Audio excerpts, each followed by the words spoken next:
Good evening, everybody. Welcome to Tailgate Talk with Coach Jason Garrett. I'm Sean McBride. We're sitting here. It's Friday, and it's a few hours before tonight's game. Again, big game tonight, Coach. Battle of the Bishops out of Luers, and we'll get to that a little bit from now. But really want to start off with last week's takes.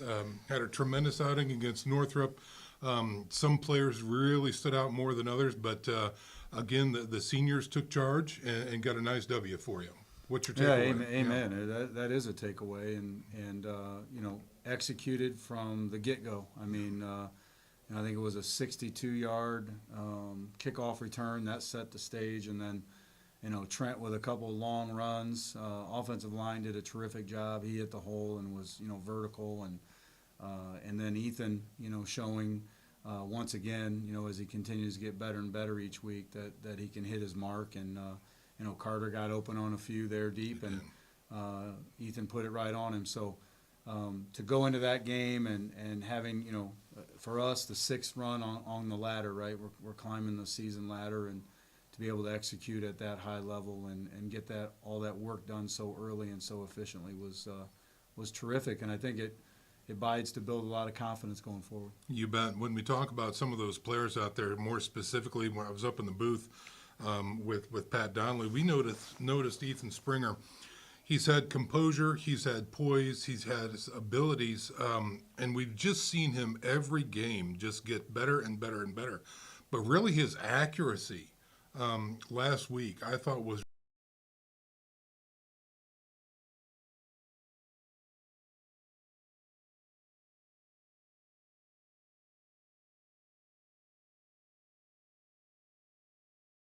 we've said it, as often as we can. The coaching we have all gotten better through this gauntlet we've gone through. The players have gotten better. Everything's been amped up and has moved a lot more quickly. And so, I think about Coach Kelsaw. I think about Coach Watts on the staff now, doing just a terrific job. Those guys are taking time separately to work on things. The entire offensive staff. You mentioned the offensive line, so Coach Rabini and Coach Cagnett, Coach Wharton, those guys. I mean, there's just a lot of work being put in, but at the end of the day, it's credit to the guys, right? They're buying in, their coachability, their leadership. They persevered. Our virtues have been, essential things. The entire offensive staff, you mentioned the offensive line, so Coach Rabini and Coach Cagnett, Coach Wharton, those guys. I mean, there's just a lot of work being put in, but at the end of the day, it's credit to the guys, right? They're buying in, their coachability, their leadership. They persevered. Our virtues have been, essentially resiliency and fidelity. I mean, we're continuing to stay aligned to those two virtues. The guys that can endure the hardships and stay faithful to what we're setting out to do, and a credit to all them. And I'll take a moment. I've heard great things about you.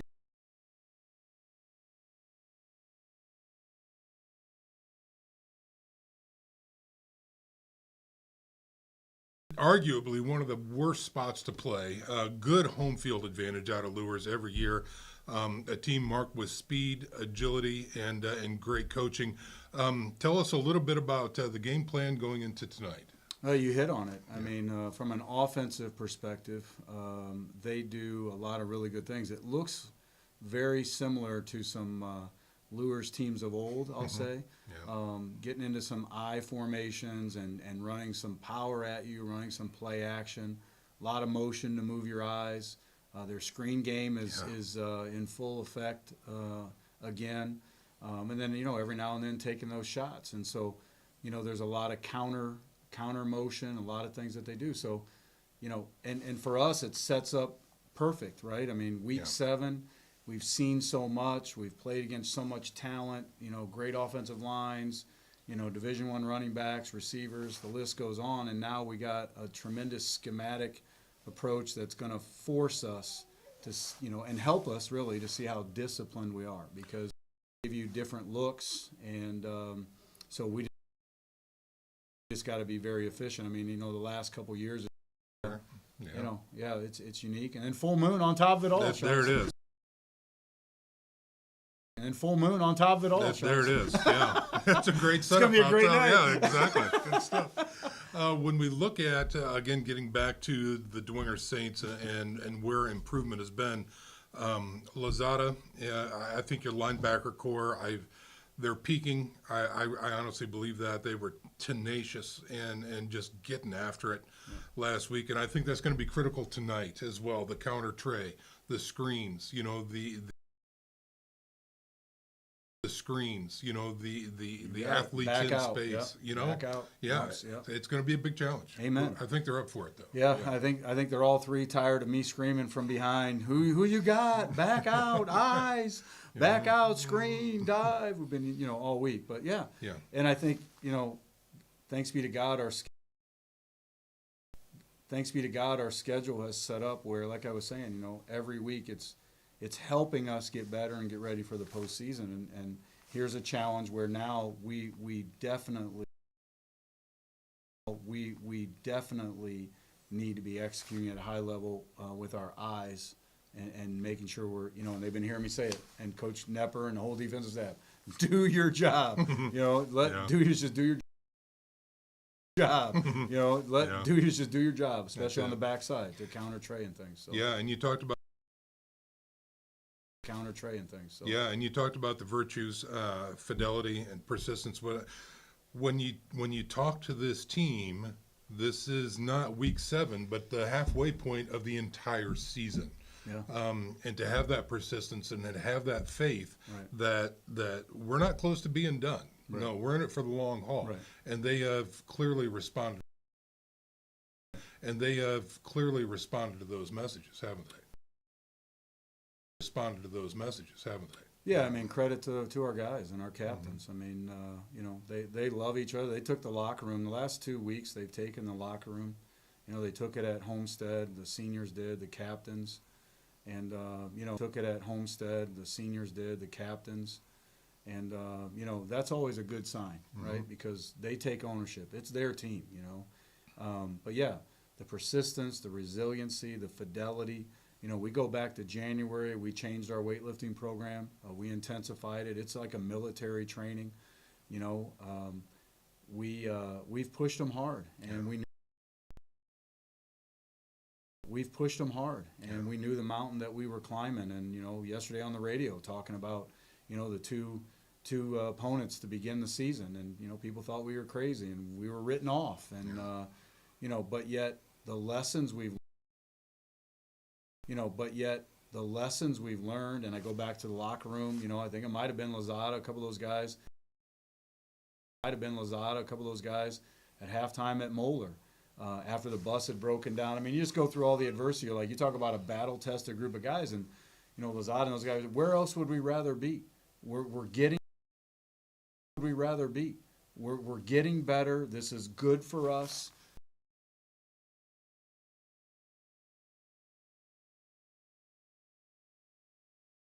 This is good for us.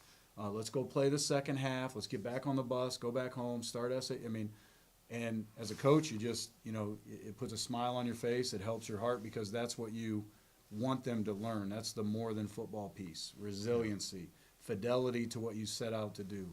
Love on each other, have a brotherhood. Don't start blaming. Don't give up. All those things that on the negative side, you want to help them overcome for life, not just football. So we're seeing some really good things. You mentioned some peaking, and I think we're getting there. Tonight will be a tremendous test to see, where we are with, then 2 more weeks left in the regular season to be ready for the postseason. I really like where we are in our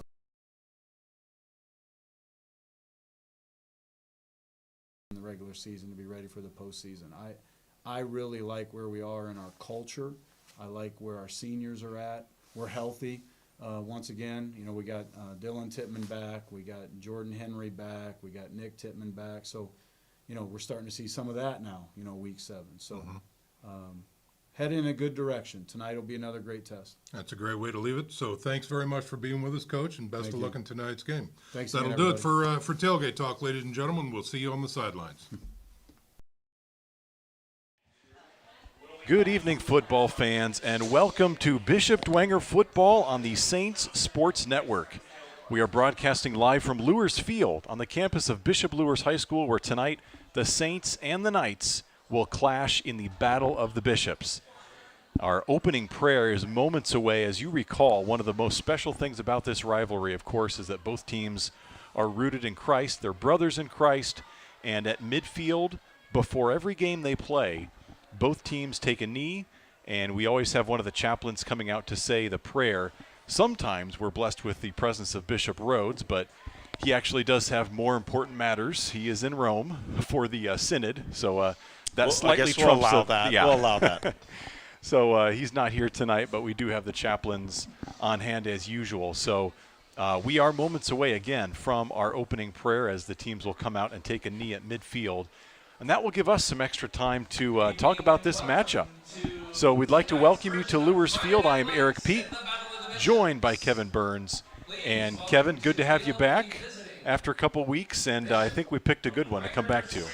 Yeah, as a former player, being able to play in this game, it was such a privilege. We always look forward to this game. You know, players that we had played against in CYO, and then you see them on the field here, and it's a special game, no doubt about it. In my opinion, it's the best rivalry in Northeast Indiana. Yeah. Well, it is always fun when these teams get together, and this one has some added juice to it because we've got some major SAC implications on the line. And if you would have told me after week 2 that this game between Bishop Dwenger and Bishop Luers would be two teams battling for a top of the SAC conference, I may not have believed you after the way the season started with both of these teams. But here we are. You're right, Eric, and the new format really is kind of at the beginning. Both of these teams struggled in the first 2 games. You know, Luers playing 2 powerhouse 4A teams, and Dwenger playing 2 powerhouse 6A teams. But what's happened from that is that they've learned from that. And when have we said at this point in the season that we've got so many teams still fighting for a position for the SAC bell? It's really awesome. I love the new format. And very exciting weekend across the SAC. Yep, Bishop Luers currently in sole possession of first place at 4-0 in the SAC, 4-2 overall. Meanwhile, the Saints are one of a quartet of teams in the A division, all sitting at 3-1, just a game back. And of course, Bishop Luers yet to play Dwenger tonight, yet to play Homestead in their regular season finale. And we've got Carroll Homestead tonight. We've got Dwenger Snyder next week.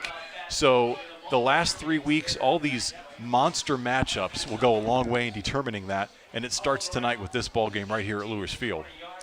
No doubt about it, Eric. And, you know, you can't, for Dwenger, you cannot look ahead here. You've got to take care of business tonight. Battle of the Bishops, privileged to play in this game. Cannot look forward to could be a huge game next week with Snyder.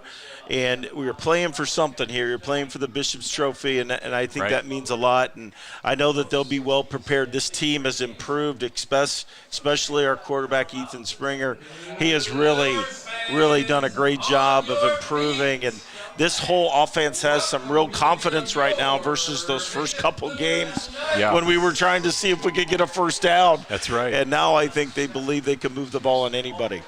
Well, and it's not just a change in the level of competition. The level of play for Bishop Dwenger has improved vastly over the course of the season, and that's really what the coaching staff wanted to see when they scheduled those first 2 games. So, you know, the Saints came out 0-2 in non-conference, losing to Brownsburg and Moeller.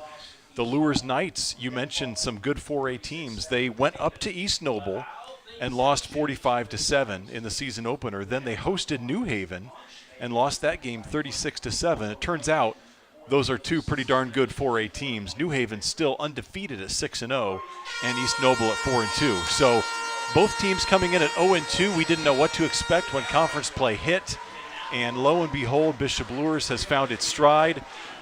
Overall, a lot of youth on their team, but they are hungry, they are scrappy, and they've been playing some really good football as of late. Yeah, they're coming off probably their best game of the season and beating Northside, and they played with some passion. They played gritty. They played Luers football last week, and it's going to carry over tonight for sure. They're going to be ready to play. Both teams getting ready for this one, and as you can see, all of them meeting out at the hash marks facing each other. The Saints and the Knights on the field, and we've got our chaplains down there. We've got Father Paulo on the Bishop Luers side and Father Michael Ammer in the middle. We're going to send it down to Sean McBride for our anthem and our opening prayer. Let's listen in.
Pray for us. In the name of the Father, and of the Son, and of the Holy Spirit.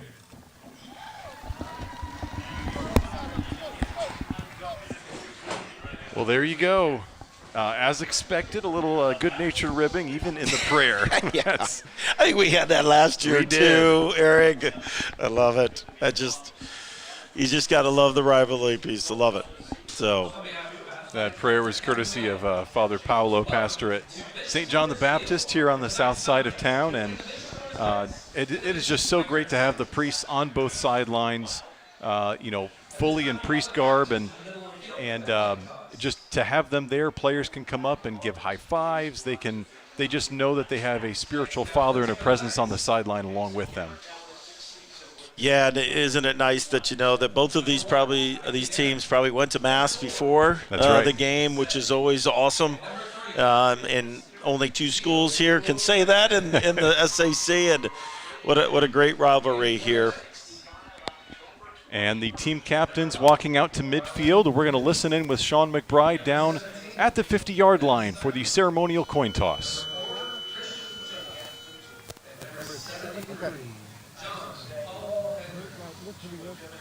Here's what I want to tell you to start with.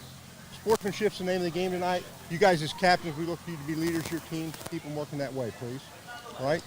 Here we go. Dwenger has won the toss. They've elected to defer. They will kick away from the clock. Gentlemen, grid left. Let's have a great game. All right, folks, you heard it from the White Hat here directly. Dwenger won the toss, deferred to the second half, and they will be kicking south.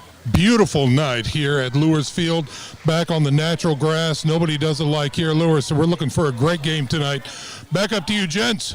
All right, Sean McBride fired up, and we're happy to have him on the sideline. And Kevin, you know I love that grass, right? I know you do, and I think they're one of the few schools that are left. Yep. And they're not getting rid of it. There's a group of gentlemen here that white these lines every Friday night or every Friday night, and it's a tradition here at Luers, and it's great to be on grass. I love it. That it is.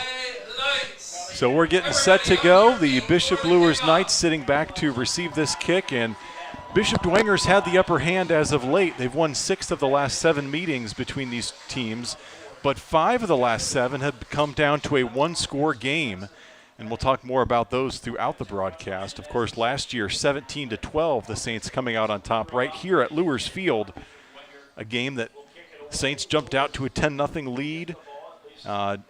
Luers came back to take the lead, and Toby Tittman's touchdown in the fourth quarter gave them the lead. Bishop Dwenger ran the entire second half, didn't throw a single pass.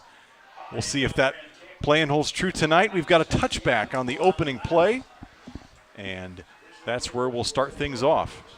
Yeah, and one of the keys to the game tonight, Eric, has got to be our special teams. Not only limiting their return yardage, but also taking advantage of their kicking game. And so when you have speed, you always worry on punt returns and kickoff returns, and we started off good there with putting the ball in the end zone. This Luers offense is Kyle Lindsey's had this offense the same. They'll run a lot of different formations, 1 back, 2 backs, multiple sets. Their running backs are exceptional, and Gio Jimenez and Mickey Daring. Yep. Cohen McKenzie, the trigger man. He'll take the snap and the handoff around the left side, across the 20 and close to the 25. That's Mickey Daring with his first carry. Yeah, good blocking on the outside and got around our defensive end, and good yardage on first down for Luers. This offensive line for Luers, they had to shake it up a little bit. They moved some people around. They brought in Josh Morgan. He's a freshman starting at guard. You don't see that often here at Bishop Luers, and they're a young line, but they're improving. They had a great game last week. That was a 30-28 victory over the Legends of Northside. Here is 2nd and 6. 3 wideouts to the top of your screen. McKenzie takes the snap, fakes it, fires it, and overthrows everybody. It'll be 3rd and 6 for the Knights.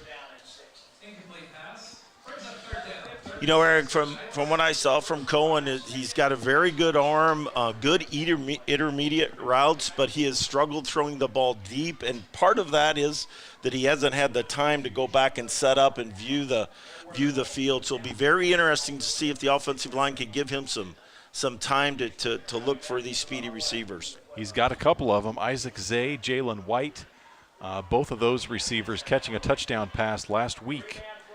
And McKenzie takes care of the football. 10 touchdowns, only 2 interceptions on the season. We'll see what they dial up on 3rd and 6.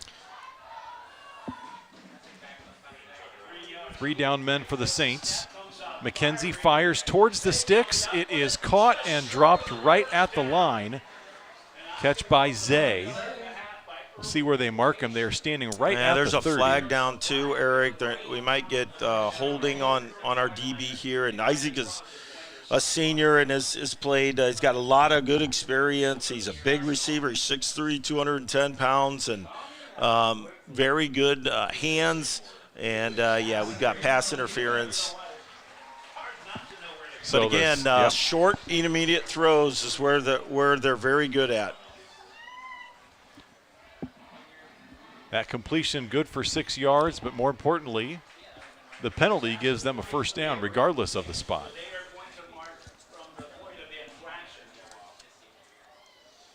And they'll walk off the penalty yardage now. So Bishop Luers continues on this first drive of the ball game. That win they picked up last week against Northside, it was a bit of a wild game. Both teams scoring a kickoff return for a touchdown to start the game back-to-back. For the Knights, it was junior Jacob Felger reaching pay dirt. Luers jumped out to a big lead. The Legends came back, and Luers able to hang on, showed a lot of moxie down the stretch in that game. McKenzie on the pitch. It's Jimenez at the 40, and then thrown back by a sea of white jerseys. Yeah, just an old-time sweep there, and Saints did a great job of making him turn back into the help, and no gain there. Yeah, they might give him about a half yard there up to the 40, but that's about it. Nice pursuit by the Saints. Second and a long 9. One key for the Knights to play disciplined football, limit the penalties. That was an issue last week. And so far, it was the Saints to commit the first one tonight. Luers had 12 penalties last week for over 100 yards. McKenzie fires it. Zay with the catch, turns, and unable to elude the defender there. Out on the top of your screen, looked like Max Carey on the tackle. Yeah, good job, Max, on the outside there. And again, short throws, trying to get them in space, Eric. You know, they've got such good feet and such good quickness, and if you can get them in space, they can really do some damage. But great job by Max Carey there, coming up and making a good tackle.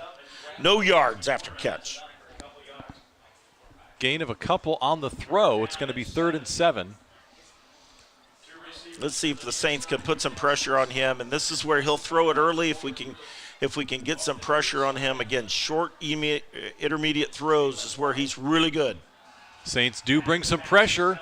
Cohen tries to elude it, chucks it down the sideline, jump ball, and thrown out of bounds over the head of Jimenez.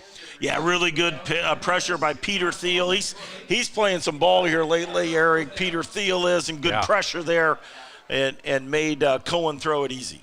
Throw it early. Still making the smart move. We talked about protecting the football, and that's what he did on that play. McKenzie avoiding the sack, avoiding the pick, and throwing it out of bounds. So at least Luers gets the punt off. And back deep for the Saints. We'll see who it is. It looks like Zimmerman. Isaac Zay. Yep. Zay with the punt. High punt. It is called for a fair catch. Bobbled and then covered up by Zimmerman at about the 24-yard line. Yeah, it was a good punt, but a little bit of a knuckler, and Owen dropped it but jumped right on it. So the Saints offense out onto the field for the first time tonight. Saints coming off a 42-14 win at Northrop, a game that, boy, the floodgates opened early in that game. The Bruins winless on the year, but Bishop Dwenger able to take advantage. They led 28-0 after the first quarter of play. They had 2 Trent Tittman touchdowns from 13 yards out, from 16 yards out. They had a punt return for a touchdown by Dominic Yanko, and they had a touchdown pass to Carter Minix, one of 3 on the night. And they'll start this one on the ground. Yes, Carter Minix with the carry there, and not much there. This is an offensive line game here. This is one game where we're bigger than our defenders, but these defenders are tough, and they're quick, and they fly to the football. So you got this brute versus quickness going on the offense versus defensive line. 2nd and 7. Ethan Springer fires to Lehrman. Nope, almost caught it, but off his mitts. The ball was on target, but Lehrman could not come up with it. Yeah, that's on Lehrman. He probably wants that one back. That was a good throw by Ethan, and first, 3rd and long here. Right.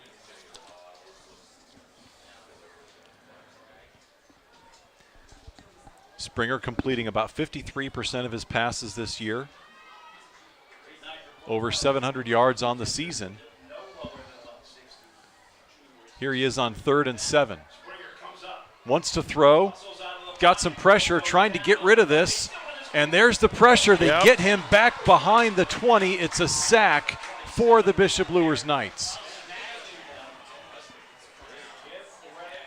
Jacob Felger. Yeah, Jacob Felger on the sack again. Some pressure there. They're just so quick to the ball, and Saints got to do a better job of giving Ethan some protection. So this is where you want to be careful. The Knights will get the ball here at the 50 most likely and want to try to limit the return yards. Aguirre standing on his own 2, gets rid of this one, angles it, bounces off the 50 and is fielded. Short return out of bounds by the Knights. The Knights really flipped the field position there, though, and now they're inside in the Saints territory here. Scoreless with 7:33 to go in this first quarter. Battle of the Bishops 2023 edition, and excited to bring it to you tonight on the Saints Sports Network. Thanks for being with us tonight. All season long, bringing you all things Bishop Dwenger athletics. Knights will start this drive on the 47-yard line, already in Saints territory with a 1st and 10, and they're in I formation. Now man in motion, that's Jalen White. Handoff, Jimenez trying to pick his way through the line, driven back after a gain of 2, and it'll be 2nd and 8 for the Knights. Yeah, good job by the Saints. Nowhere to go there for Jimenez that time, and that was just a straight ISO for from the I formation, and good job by the Saints there.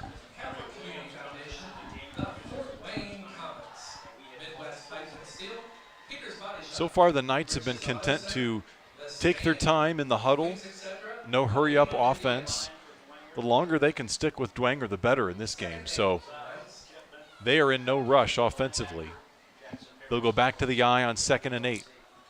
McKenzie hands off Daring, and there's some white shirts in the backfield, ushering him out of bounds. No gain on the play. Nice pursuit by the Saints. Yeah, Nick Pelkington, first guy there, got the hit, and then a host of Saints coming on to finish him off. And they'll put Daring at tailback, at fullback. He does a lot. He does everything. He's a heck of a football player, Eric. Last week at Northside, how's this for a stat line? 30 rush yards, 22 receiving yards, 12 tackles, 3 tackles for loss, and a sack. What does he not do? That's a great night. Here's 3rd and long for the Knights. McKenzie in the shotgun, 2 wide outs to the top of your screen. He looks the other way, airs it out down the sideline, and overthrown that time, looking for Jalen White down the near sideline. Yep, again, good time to throw that time, Eric. Lots of time to throw. He just threw it a little bit to the left and out of bounds. So a nice defensive stand there. We'll see what Coach Lindsay dials up. It looks like they will get into punt formation. Yeah, and you got to be careful because this punter, Isaac Zay, is an athlete back there. Right. He can throw the ball. He can run the ball. And so got to make sure he kicks it first. Zay boots it away. Brady O'Keefe is back for the Saints, but that'll take a nice Knights roll inside the 10 and down to the 6-yard line.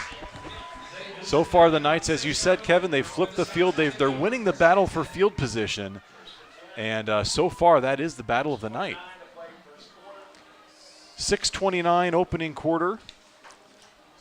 I'd like to thank one of our sponsors tonight, Air X-Ray, specializing in providing safe and healthy air quality as well as basement, crawl space, and slab waterproofing solutions for residential homes.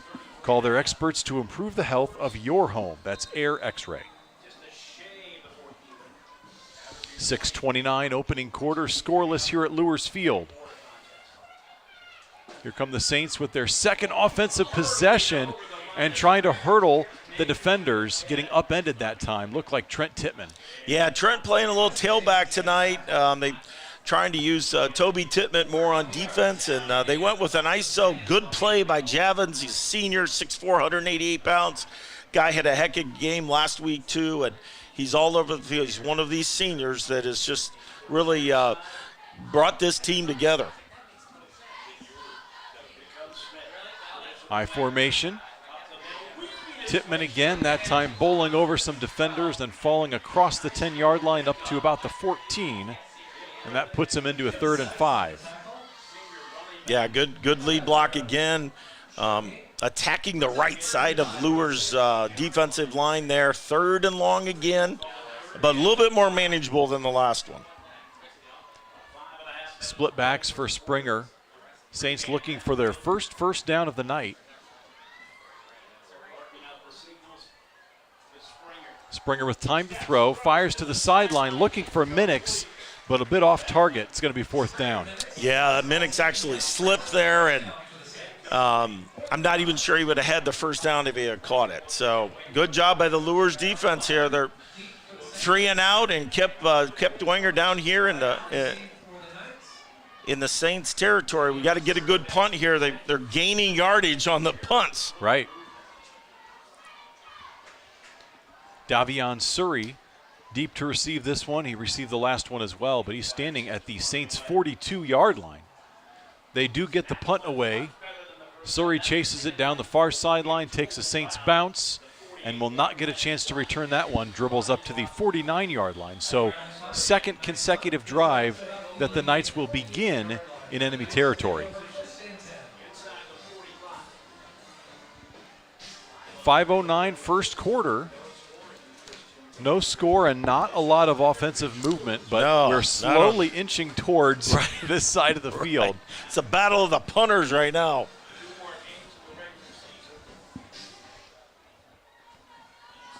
Last year in this matchup, we talked about the Bishop Dwenger Saints keeping it on the ground the entire second half. They did not throw a single pass after halftime. And that was a game where Bishop Dwenger was able to win at the line of scrimmage. Toby Tittman ate up 121 yards on the ground. Trent Tittman had a big 8-yard rush on 4th and 4 to ice the game. In all, Bishop Dwenger ate up the final 7 minutes off the clock, all on the ground. And so, as you said tonight, that was a game where Dwenger controlled the line of scrimmage, were able to impose their will at the point of attack. And so far, they have not had as easy going tonight against this Knights squad. No, they really haven't. Again, I'm telling you, from the film that I saw, this Knights defense, even though undersized, they are gritty. They're good tacklers. They do a lot of blitzing, and they're going to be tough, and they're not going to give up. I can tell you that. Right. So we've got to figure it out up on the offensive line and move them off the ball. Push them forward. Let our backs do the rest. Got that right. It's going to be 1st and 10 Knights from the 48-yard line. Got Jimenez as a 1-back, 3 receivers this time.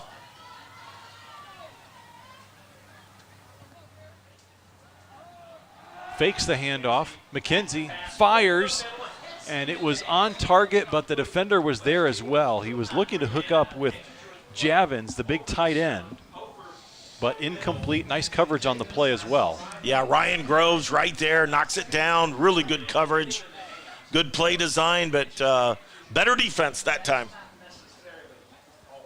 2nd and 10 for the Knights. 5:03 to go in this opening quarter.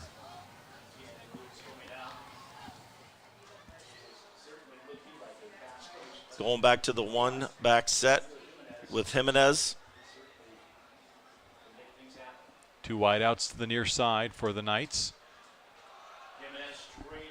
Jimenez on the run, but that time the Saints are there, limiting it to a short gain.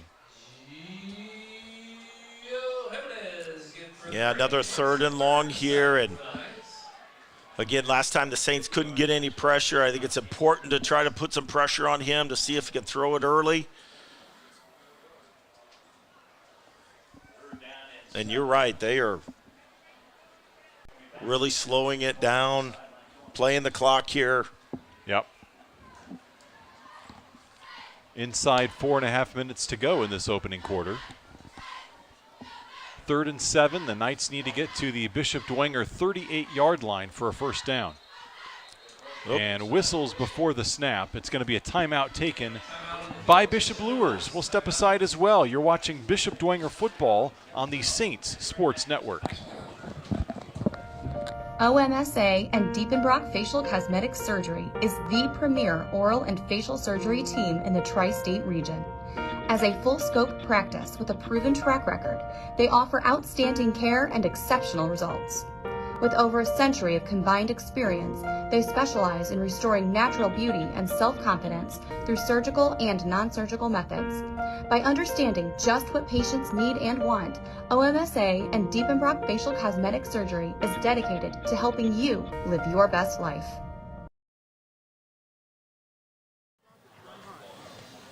Back at Luers Field, we'll send things down to Sean McBride. Sean?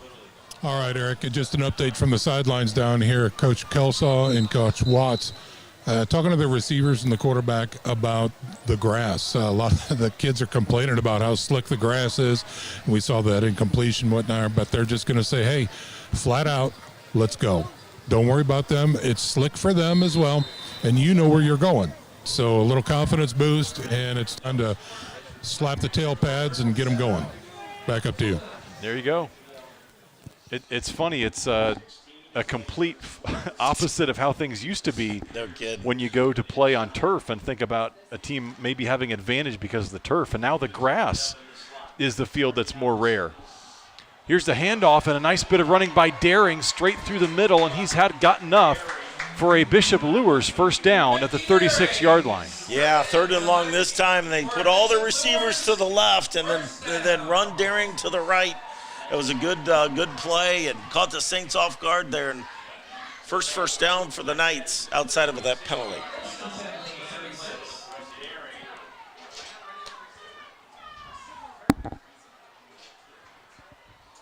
We're now inside 4 minutes in the opening quarter. Knights on the move with a fresh set of downs. Here's McKenzie, man in motion. Looking. Got on the wide receiver screen. It is up to about this line of scrimmage and nothing else for Jalen White. Yeah, Brady O'Keefe coming up, making a great tackle there. No yards after the catch there. Good defense by the Saints. 2nd and 10 Knights. The Bishop Dwenger secondary, I think, if you had to name a facet or a section of this team that is most improved from the beginning of this year to right now, it may be that secondary. Okay, couldn't agree more with you, Eric. They've really improved not only just their coverage, but their tackling as well. Yeah.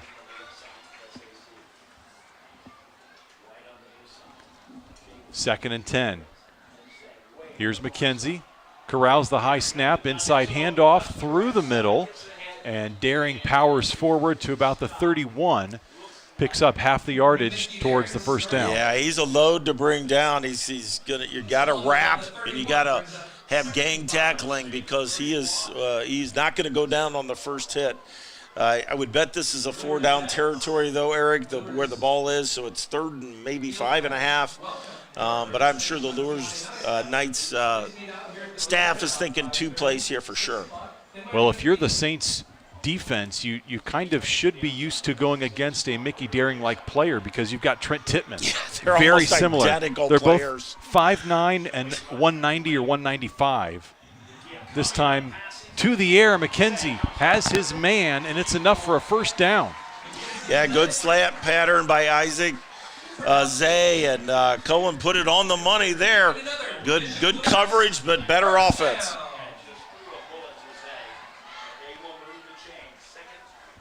McKenzie able to maneuver that football through a couple defenders in his face, jumping up to try to knock it down.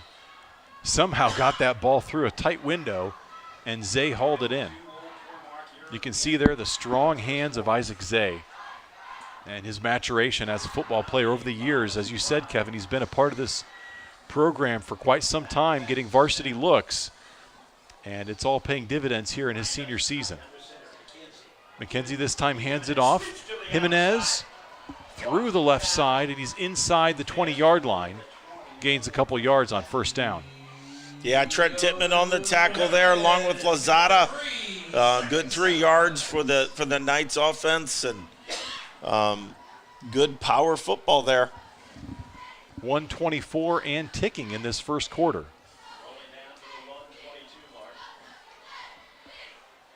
If you tuned in looking for a similar game as last week where the Saints were up 28-0 after a quarter, you're probably disappointed. No. But this, the caliber of this Bishop Luers Knights team is you can see why they are 4-0 in the SAC. It's not by mistake. No, not at all. They really good coaching staff. They've been here for a long time, and they've got a great system, and they do a fantastic job. They have their team ready to go every week.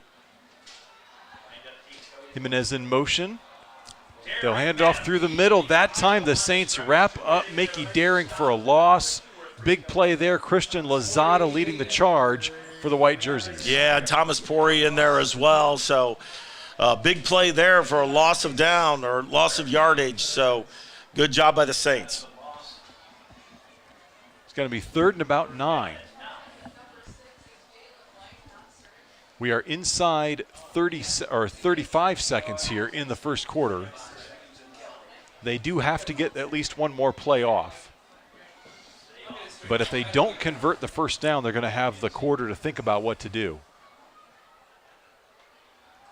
McKenzie with time, fires down the sideline, single coverage in the end zone. It is caught. Isaac Zay, touchdown Knights. Yeah, we got a flag in the backfield, though, and this should be coming back for holding. No, it's going to be roughing the passer against the Saints. It's a tough call. You know, this is not what the Saints staff wanted. Not to give up big plays. Great play by Isaac Zay coming down with the catch. And that's all about field position there, Eric. Great job by the Knights winning field position in the first quarter. They did just that. Extra point. Just barely dribbles through. It is good. Unbelievable. Saints made it through the line. Of course, they blocked a number of extra points this year. None bigger than the final one against Homestead. They nearly got to that one. Heck of a job by the holder getting that hold down, and the kick is good. Your score with 17 seconds left in the opening quarter, the Bishop Luers Knights 7 and the Bishop Dwenger Saints 0. We'll step aside. You're watching Bishop Dwenger football on the Saints Sports Network. What if we told you there was a restaurant that combined live music and a casual patio experience with an unmatched dining experience? And what if we told you about the open kitchen, letting customers see the process, including the wood fire grill, which makes for the best steaks, seafood, ribs, and more, that goes so well with craft cocktails and perfect wine pairings? And what if I told you this restaurant was on DuPont Road in Fort Wayne? Black Canyon Restaurant. Let the experience begin. Back at Luers Field, Battle of the Bishops, and we'd like to let you know to get ready for Battle of the Bishops Christmas edition. That's right, Bishop Dwenger is competing against Bishop Luers to sell the most nativity scenes in the Project Outdoor Nativity Scene fundraiser. Each set is blessed by Bishop Rhodes. Go to bishopdwenger.com for more information. There's no shortage of opportunities for these two schools to compete against each other, that's for sure. You know, with the roughing the passer, you got to be careful here because they're kicking off from the 45-yard line, and this would be an excellent time to maybe try an onside kick, but I would bet they're going to boot this into the end zone.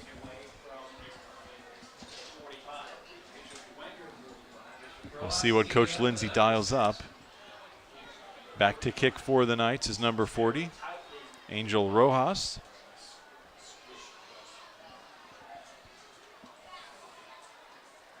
Minnick and O'Keefe deep for the Saints.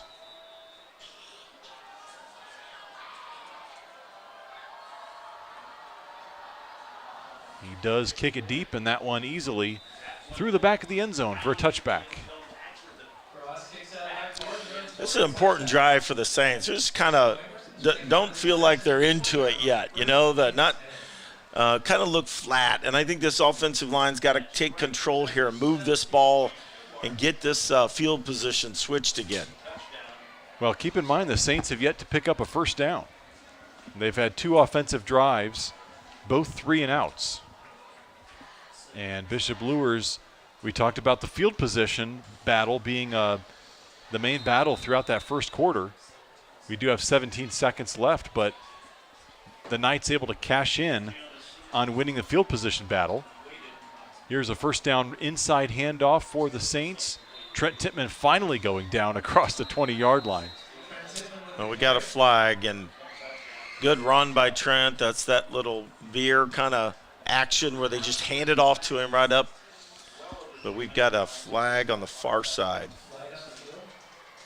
Stops the clock with 9 seconds Face in the mask. first quarter. I think it's a face mask.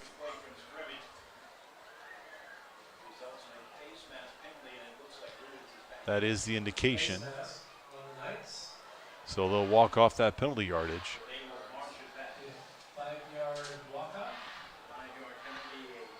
So you take the 5-yard gain by Tittman plus the 5-yard face mask penalty, gives them 10 yards and officially their first down of the ball game.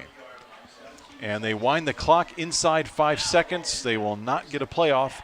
So your score after one here at Luers Field, 7-0. The Knights on top of the Saints in the Battle of the Bishops. Second quarter coming up right after this. You're watching Bishop Dwenger football on the Saints Sports Network. Are you stressed due to your financial situation? Is debt ruining your marriage or relationships? Are you having a hard time making ends meet? We can help. SMA is a preferred Ramsey coaching consultancy that offers insights, strategies, and a pathway forward to financial freedom. Real advice, personalized solutions, and a real way to find peace and grow your bottom line. We offer a free initial consultation and a variety of plans to move forward. We don't judge, we help. SMA Incorporated, offering peace to the financially stressed. Second quarter set to begin here at Luers Field. Let's check in with Sean McBride on the sideline. Guys, you're just listening to the offensive huddle there. We're getting a lot of encouragement. They got to pick up the pace. They got to pick up the intensity. Kevin was right. They're looking flat. So let's see what they can do on this fresh set of downs. Back up to you. All right, it's a 1st and 10 Saints right at the 30-yard line. Split backs for Springer. Handoff, and Trent Tittman that time. Boy, as hard as Trent Tittman runs, he's being met equally with some hard tackling on the opposite side of the football. Yeah, the Bishop, they're not doing anything different than I've seen. They're just playing their regular defense. They're not changing anything up. We just can't move them off the ball and give some holes here for the running backs. 2nd and 8 after the short gain on first down. Here comes Zimmerman in motion. They'll fake it to him. Springer looking to go deep, has Minix open, caught inside the 40. Now cutting back, looking to get to the corner of the end zone inside the 10, 5. Touchdown, Saints. Big play by Carter Minix and Ethan Springer there. It was a 2-receiver pattern, Eric, and Lehrman was going deep down the sideline, and then Minix was one-on-one in the middle of the field, and great pass by Ethan Springer. The pass was on the money, and Minix able to get some separation from the defender. We saw him get loose last week against Northrop, and we're talking about 4 receptions for 160 yards and 3 touchdowns. Another big one there. That touchdown covering 60 yards, and Springer continues to impress with his deep ball. He has put a number of those right on the money for Minix, so he catches it in stride, and that time some shiftiness after the catch to reverse his field and find the pylon. Yeah, maybe this will give some pep in the step for the defense now. Yeah. Your offense just picked you up, big play. Now let's see what the defense can come back here. We'd like to remind you all to join us for the Bishop Dwenger Open House. That is Tuesday, October 17th from 6:30 to 8 p.m. Come see what it means to be a Saint. All area middle school students or potential transfers are welcome. That is the Bishop Dwenger Open House, Tuesday, October 17th at 6:30 p.m. And again, from a kickoff standpoint, got Jimenez and Finn Sachs back there, both very speedy, and got to be good on our coverage here.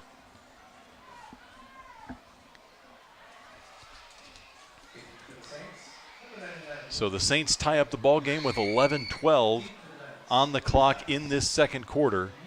7 apiece here at Luers Field.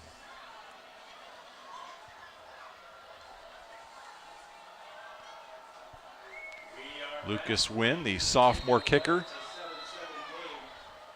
set to put this one into the air. End over end, and that'll go into the end zone for another touchback. Good job, Lucas. No return yardage when you kick it in the end zone, Eric. Got that right. Now, this is field position right here. Get your defense out there, stop them down here, get a punt, and get good field position. It's a big defensive stand for this Dwenger defense. That's right. The Saints defense now trying to force the Knights to go 80 yards after their last 2 possessions started in Bishop Dwenger territory. This time, they've got 80 yards to go.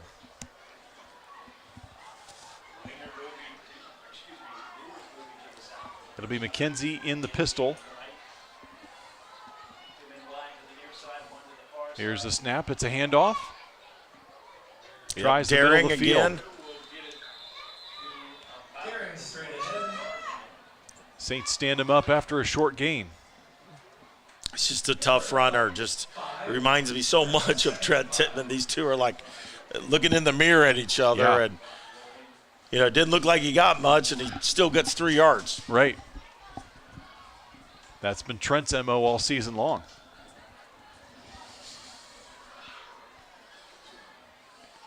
Second and call it 6 from the 25.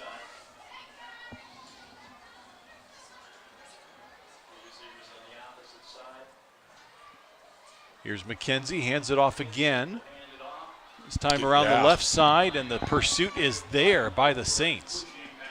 Yeah, hard to see from where we are, Eric, but there was 3 or 4 guys over there. It looks like Trent Tittman was the last one up. As I said before, you lay there until everybody gets up, and then you get up last, and you get credited for the tackle. Yeah, somebody's been watching too many a broadcast by Kevin Burns here. Good job. Big third down here. Really big third down. I'd be putting some people on Isaac Zay on this one. They're a very good screen team. They've always been a great screen team as well. Coach Lindsley teaches this all the way down into the grade school. So Zay's got single coverage, bottom of your screen. They'll throw a route to him, and it's overthrown. Looked like might have been not on the same page on that route. Yeah, but Max Carey had good coverage that time. They were trying maybe a slanting up there, and just too long. Good job by the Saints defense forcing a punt here in Luers territory. A 3 and out, and so they'll punt this ball away back deep for the Saints. Right now is nobody. Yeah, they're missing. Unless they're playing their defense straight up. Oh, here it comes, Carter. Minix, a late addition to the field. Don't talk to me about having 10 men on the field, Kevin. Still a little sore on that one. Believe me. Zay able to get this punt away. Good Pressure. Luers bounce. Really good punt there. Minix throws in an unnecessary block, and he'll get that's flagged. just dumb. That's just not a good play by Carter. Understand what he's trying to do, keep the guys away from the ball, but that just sets your offense way back.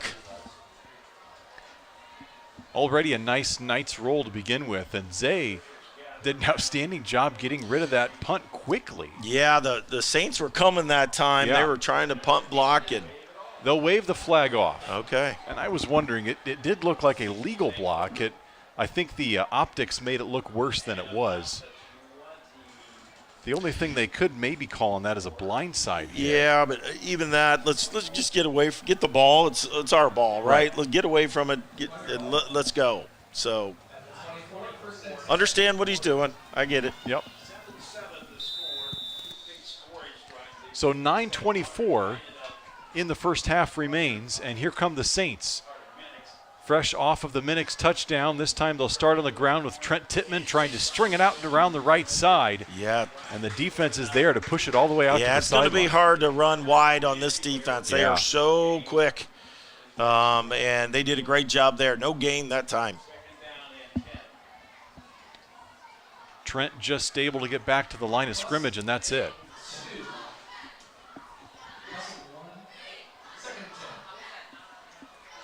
Actually, Markham a hair behind the line.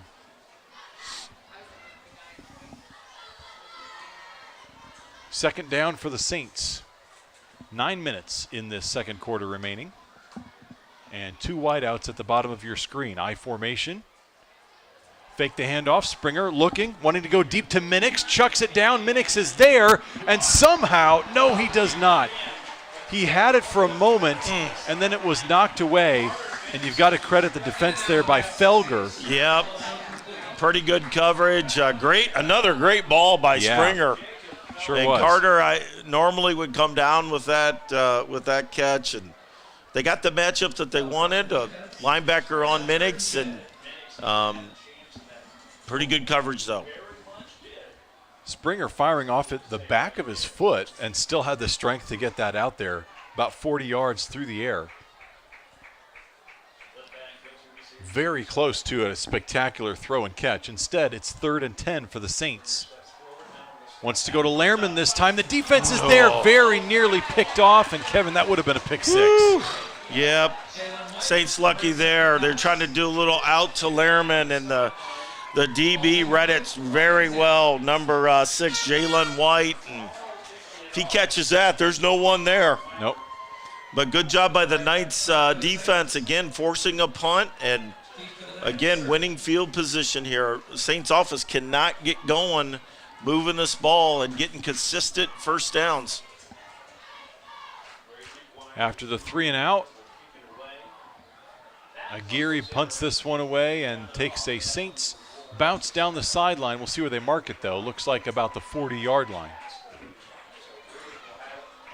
That's where the Knights will take over with 8:35 to go in the second quarter. Well, since 1982, the DeHaze Group mission has always been about exceeding expectations beyond insurance. Their mission is to provide outstanding levels of service and expertise to bring you the insurance solutions you need. Call DeHaze for all your insurance needs. McKenzie trotting out back onto the field. And so far, the Knights offense has had some success on the ground, particularly with Daring, and as well through the air with Isaac Zay. They have yet to get many other playmakers involved. Here's the snap. Daring that time trucks one defender and then falls forward for a gain of 1. Yeah, Nick Pelkington again, first hit, and Ryan Groves picking it up, taking 2 to get him down. Good job by the Saints, though, on first down.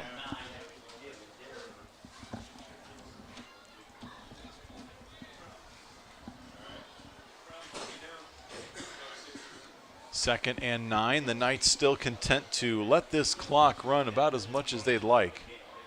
Play clock all the way down to 10 right now as they get up to the football.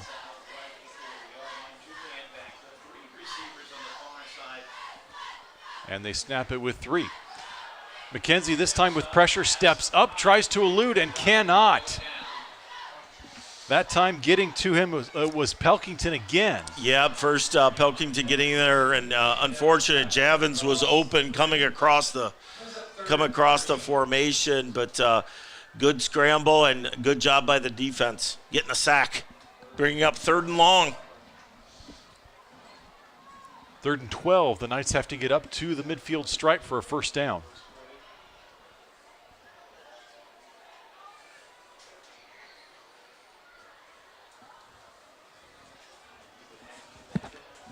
Saints defense looking for another 3 and out. Get their offense another crack at it. They'll go with 3 wideouts to the bottom of your screen, and we've got a timeout taken by Kyle Lindsay. So they'll talk about it, and we will step aside as well. You're watching Bishop Dwenger football on the Saints Sports Network. The future is what you make it, so make it matter. At the University of St. Francis, we'll help you build a purposeful life, one based on your interests, goals, and desire to make the world a better place. Learning is personal here. You'll be known by name, supported by experts, and connected to professional opportunities. Our Catholic values will inspire you to use your education for the greater good by serving and leading others. Remember, the future is what you make it. Build a life of meaning and purpose at St. Francis. You belong here. Welcome back. Let's check in with Sean McBride. All right, Kurt, just some scores from around the area. Not much so far, but Carroll 14-0 over Homestead. Lakewood over West Noble. East Noble 7, Columbia City 0. And Snyder is well on top of Northrop 21-0 last time we checked. Back up to you. Thank you, Sean. You know, even with the realignment of the SAC, they still kept this Week 7 rivalry night intact. Right, I I love like that. It. Yeah. I love that. So you've got Carroll and Homestead going head-to-head, Snyder and Northrop, the Battle of Spooler. Then you've got the Totem Pole game with North and South, Battle of the Bishops. And then the Misfits, Concordia and Wayne. Right. They got to come up with something. Yeah, I mean, they've got to have some sort of rivalry by now just because they're stuck together on rivalry week so many times. 3rd and 12, trying to set up a bubble screen. This time McKenzie gets blown up. Christian Lozada, who else is there with the big hit? Yeah, they were trying to set up a screen, I believe, but the Dwenger defense on a blitz had got in there too quick, and Cohen just had no time there. So good job by the defense. We should get the ball back here as long as we don't see another Luers roll there on this punt. That's right. Minix would love to get his mitts on this one. Looks like Saints trying to come again. See if here they come. Snap takes a long time to get there. Zay does get it off. And it'll take a sideways bounce up to the 41-yard line. That's where the Saints take over. It's been interesting so far. You feel like there's no real rhythm to this game because it's either been a 3-and-out or a big touchdown bomb. Right, yeah. Right. So neither offense has really put a consistent drive together. Right. Despite the score, both teams have found the end zone, but neither offense really has found a rhythm yet. Now that can of course take a good portion of the game to really start clicking, but thus far both defenses have been on display. This is an unusual formation. You've got trips to the short field. And they'll hand it off. Trent through the middle. Got some running room. Tripped up after a gain of 5. Yeah, they've not had Toby Tippmann at tailback at all. They're solely playing on defense tonight. And Trent taking the load tonight on offense.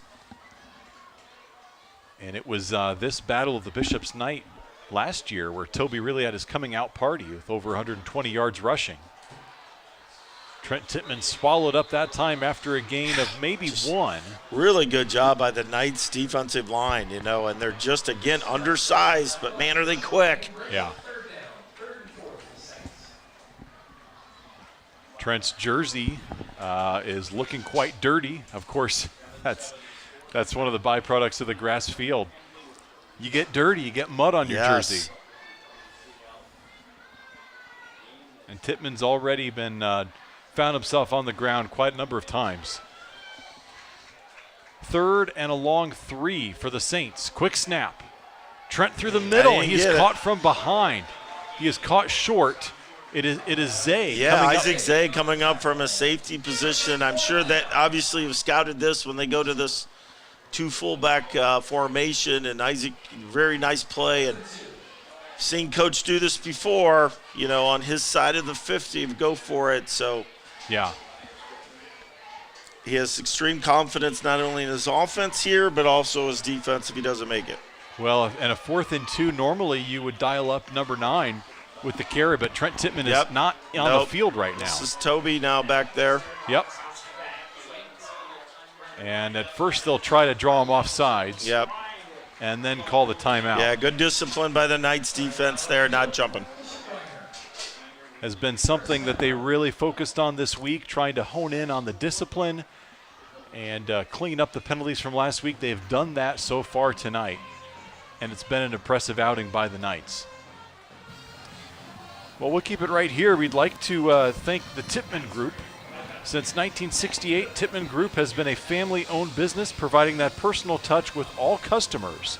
Thank you to the Tippmann Group for supporting our Saints.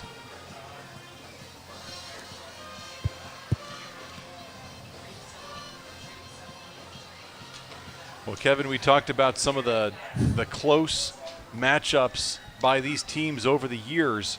One thing that stands out to me, and it's playing true tonight, is that they've not only been close, but they've been low-scoring defensive slugfests. Mostly the teams finishing with 17 points or less. Here is the fourth down pitch to Toby. Sidesteps one defender, has some room around the right side. A first down, throwing his shoulder down, and he's inside the 30-yard line with a big pickup on fourth down. Yeah, big move by Toby Tippmann on the outside. I didn't get the number of the Luers Knight. Was in there quick, but good move by Toby, and then got to the outside. Big play. 4th and 1 there. And plays like that really make you appreciate having the thunder and lightning, if you will, of Toby and Trent Tippmann. Sean, what did you see down there on the sideline? Well, I saw the Saints complete an absolutely critical play, because with 4 minutes left in the first half, if Luers gets that ball back, the Saints probably don't get another chance here in the first half. Well said. Here's a first down, and the Saints trying to push that pile forward. And no quit right there on the carry. No. Trent Tippmann again. Yeah. That was a 3-yard run and a 2-yard push, Eric. Yeah. Great job by the line there. Not giving up. Saints now have a 2nd and 5 at the 26-yard line. 3:42 to go in this first half. Spreading them out here. One back, Toby Tippmann back there this time. Still 15 on the play clock. Plenty of time for Springer. Here's the snap. They'll give it to Toby. Right side again. More running room. And he is going to have a Bishop Dwenger first down and then some. You know, it's tough for us to see where the sideline is exactly from back here, but the fact that he just keeps his head down and keeps churning. Yeah, once he got the corner, he got hit a couple times, kept going. I don't know if he cares where the sideline is. He just wants to run. That ball's on just about the 10, isn't it, Eric? Just about the 10. Yeah, looks like it is maybe a hair inside the 10. The Saints will take a timeout. 3:16 to go until halftime. We'll step aside as well. You're watching Bishop Dwenger football on the Saints Sports Network. Salvatore's Authentic Italian Eatery was voted Reader's Choice for Best Italian Restaurant and Best Overall Restaurant. Family owned and operated with 6 locations across northern Indiana, Salvatore's features quality food and remarkable service in a family-friendly atmosphere. Salvatore's, our family serving yours. Back at Luers Field, it is a 1st and goal for the Saints. Ball right at the 10-yard line. And with 3:16 on the clock, the Saints have all the time in the world, Kevin. Yeah, they do, and 1 timeout as well. So full playbook. No worries about It is a fumble on the handoff, and it's picked up by the Knights. Coming back the other way, still on his feet. And with a convoy of blockers, it is returned the other way. Damian Jackson, the senior defensive end, Johnny on the spot. And unfortunately for the Saints, that's a self-inflicted wound as they never made that handoff correctly. No, they didn't. Very opportunistic defense as well for the Knights, and got a good return on it too. So unfortunate for the Saints. Can't make those mistakes down in the red zone. So Damian Jackson comes up big there. He had 9 tackles and 5 tackles for a loss last week against Northside, so he's used to being in the backfield. That time the ball just came right to him.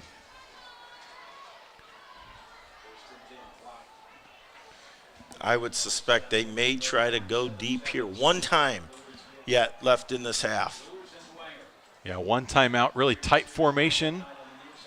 They'll send it straight through the middle and a hard bit of running as they cross the 35 up to the 37-yard line. Mickey Deering. So 2:50 to go. And it looks like one timeout for the Knights as well. So they've got plenty of time. Ball at the 38-yard line.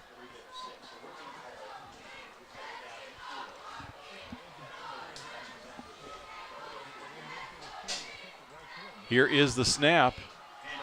Handoff. The Saints trying to track down in the backfield, and they do. Christian Lozada with the penetration and throws Jimenez down for a loss of 2. Yeah, not letting him get outside. Very good tackle by Lozada there. Bringing up a big 3rd down here for the Knights. This is where it's hard. You've used 2 timeouts already in the first half. And yeah. You always wonder, gosh, if I had those, maybe you could, stop the clock here. But you got to keep this one, because if you stop them, you want it on the drive. 3rd and 7, 1:46 and running is left in this first half. It's going to be a handoff on 3rd down, and some running room initially disappeared quickly. Deering had a couple yards. He's going to be short of a 1st down. And the clock is still running inside 1:28. We'll see what they decide to do on 4th and 2. Yeah, I think, here's where you don't want to jump. I'm sure they're going to try to draw them off sides. Right.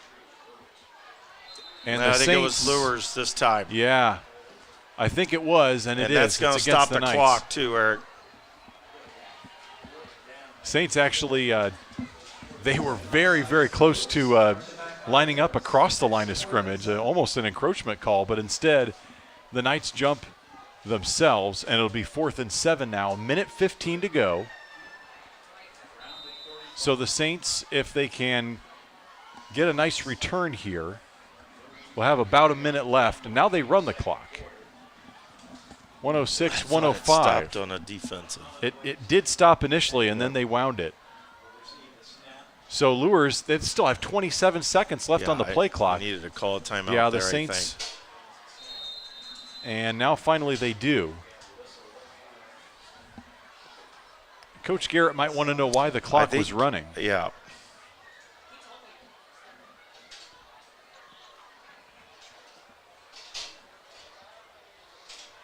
So they'll have a discussion here. Right now, 52 seconds on the clock.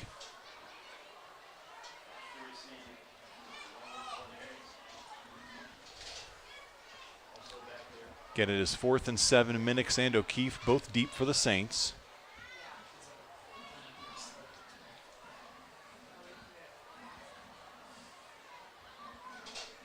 Right now having a discussion with Coach Lindsay on the sideline.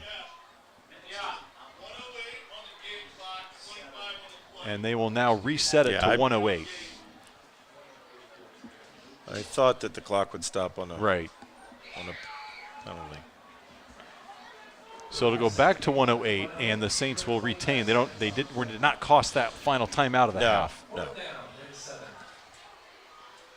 So the Saints got 2 returners back, hoping not to let this ball dribble around. And I think that's smart. They've been trying to get pressure on Zay on the punt, but Zay is so good at getting rid of the ball quickly. Yeah. Even though the snaps have been kind of low and not with a lot of zip on them.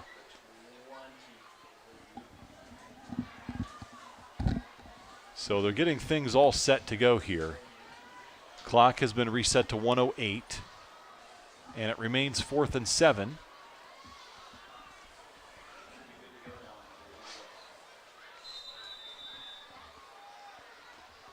And here we go. Nice snap that time. Get the punt away. Really nice punt, but it is a returnable punt by O'Keefe. He's able to cross the 30-yard line, and the clock stops with 59 seconds. So the Saints have 59 seconds to go, about 69 yards with a timeout. We've already seen Springer hook up with Minix on the deep ball, and nearly find him again. I mean, both times they've tried to hook up, the throws have been on the money. Just a question of how much separation is Minix getting from the defender. Right. And again, even for a field goal, Derek, I would suspect they'd have to at least get to the 25-yard line. Right. So we got some work to do here with not a lot of time. 4 wideouts for the Saints. Here's the snap. Springer flushes by some time, has his man, broken tackle, and that's all the way up to the 47-yard line. Okay, remember clock stops and a first down. Saints need to get on the ball. Yep. Be ready to go. Minix able to convert and move the chains. 52 seconds. And now the clock is running. 1st and 10 Saints. Springer running out of time, fires at and throws it away over the head of Zimmerman. Yeah, good job by Ethan. Again, very good managing back there. No one open. Throws it away. And second down here, and the clock is stopped. Coach Garrett still with that timeout in his back pocket.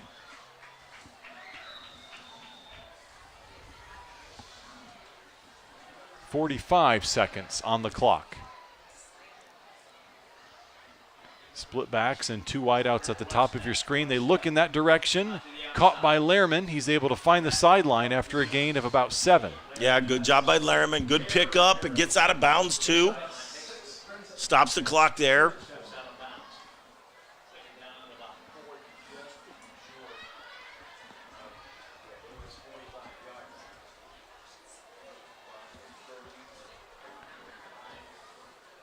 All right, they got the down marker corrected there. It did say 4th down initially. Now it's back to 3rd down. So it is 3rd and about 4 from the 46-yard line. Need about 20 yards for a field goal. 38 seconds on the clock. And it is stopped after going out of bounds. 5 seconds on the play clock to get this play off. 3, 2, 1. Well, I think they're going to move it back up, Eric. I think so. The ref's over the ball right now.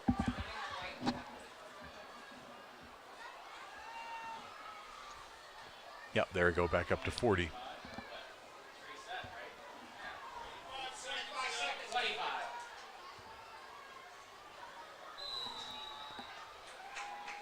So still 38 seconds on the game clock. Here is 3rd down. Same pattern out to the sideline. Yep. Lehrman's got the catch. Good job. Got the first down. Got the out of bounds. So a fresh set of downs for the Saints, and that 7-yard out looks to be there about any time they want it. Yeah, Luers keeping everything in front of them right now. Nothing deep. Make the Saints earn it.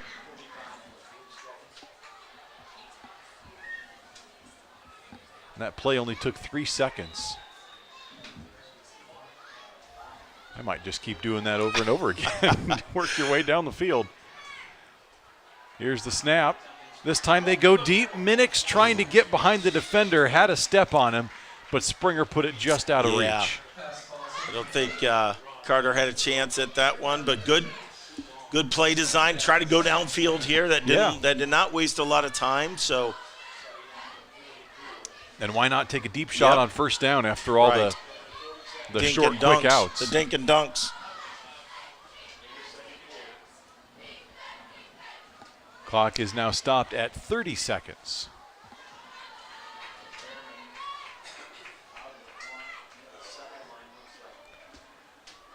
Still Here 3 comes the wideouts. blitz. Pressure coming for Springer. It is picked up. He rolls to his right, fires, and has nobody open. Yeah, Luers came with a blitz, and Dwenger picked it up. And, again, good coverage on the back end for the Knights. No one was open, so Ethan had to throw it away. That's one of those where you'd love the receivers, if they had their head on a swivel, to turn and come back towards the ball. But not enough time for that to come to fruition. Instead, it's 3rd and 10 with 24 seconds left in the 2nd quarter. 3 wideouts to the near side now. I think they're coming again. Rolling to his left is Springer. Firing. He's got Zimmerman across the 20-yard line for a first down. Really good throw by Ethan.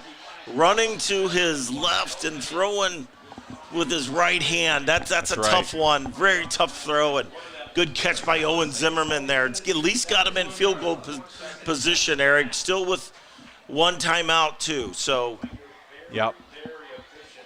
Well, and Zimmerman, coming across that pattern, he's got some wheels on him and hit him in stride, running full speed across the pattern. So it's 1st and 10 at the 21-yard line, 17 seconds on the clock. Springer's got time, fires. Oh, great catch is by caught. Carter.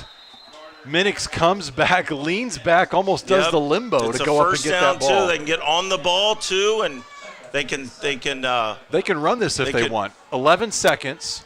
They're going to spike it. So they still have. It'll be 2nd and 10, and the ball is at about the 6-yard line. It looks like. I thought they might try to run a play there. Wait, now they spike it. Okay.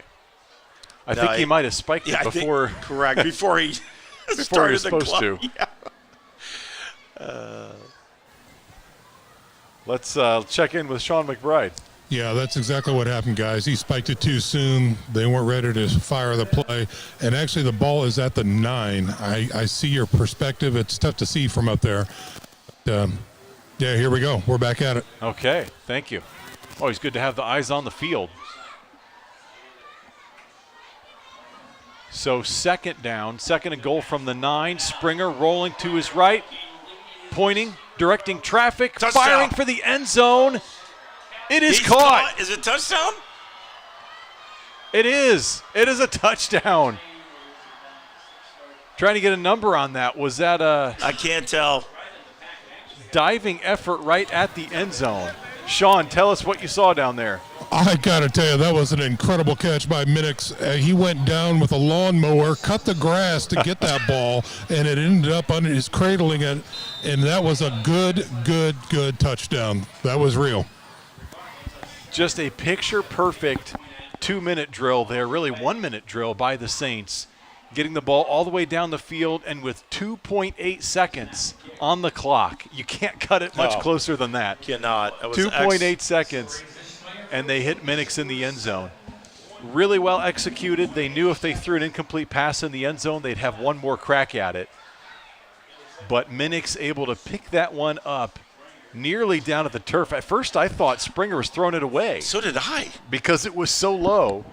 But Minix was there for the catch right across the end line. And the Saints take the lead 14-7 with 2.8 seconds. Really good to see the Saints offense be efficient in that 1-minute offense, Eric. Really good stuff. Using the sidelines to keep their timeout.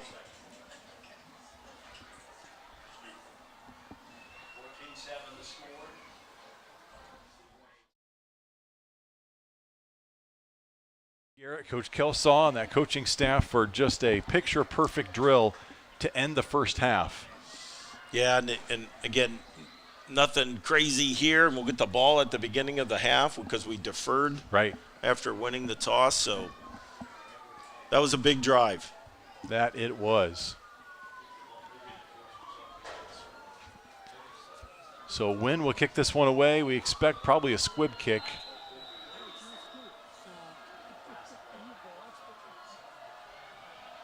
Nope, they do kick it deep and does not reach the end zone. So we've got a chance on the return here. That is the horn. So it's the end of the first half, and it's a nice return by the Knights around the left side. There is a flag on the field. And finally brought down across midfield.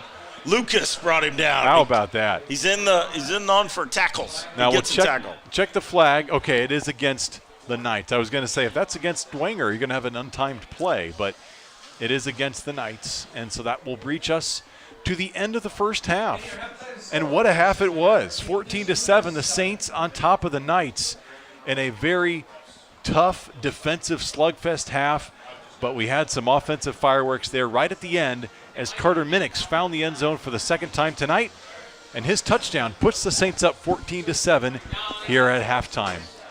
We'll be back after this break. You're watching the Battle of the Bishops, Bishop Dwenger versus Bishop Luers, right here on the Saints Sports Network. Some see a student athlete working on a shot.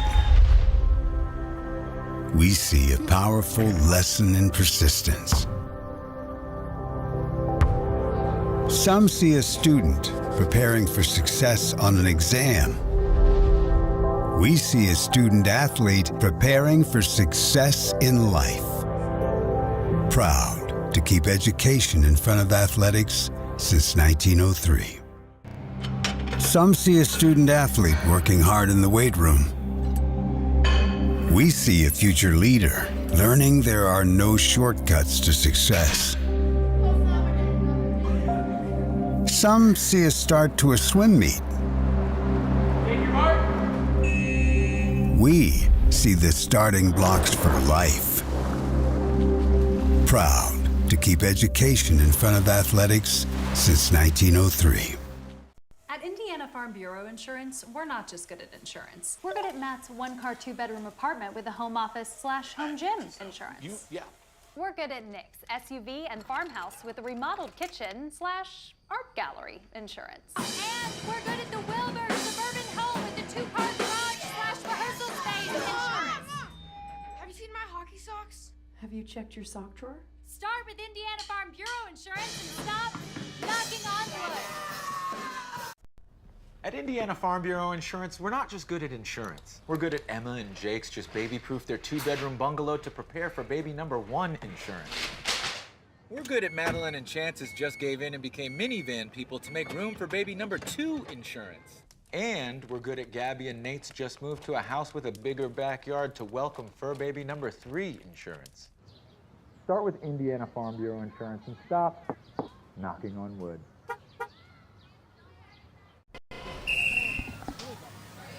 Halftime at Luers Field, Battle of the Bishops. The Saints on top 14-7. And before we talk about the first half or the second half, we've got a special guest down on the field. We'll send it down to Sean McBride. That's right, Eric. Thanks very much. We're pleased to be joined by the captain of our ship, Principal Jason Schiffley. Jason, thanks very much for being with us tonight. Thank you for asking me to be here, Sean. Appreciate it. You bet. Again, so we've got an opportunity to brag on the kids and some things that are going on around the school. Let's start off. Every year I ask you this, and every year it's always great to hear, but your senior class, the leaders in the school, if you will. Tell us a little bit about these kids and how special they are.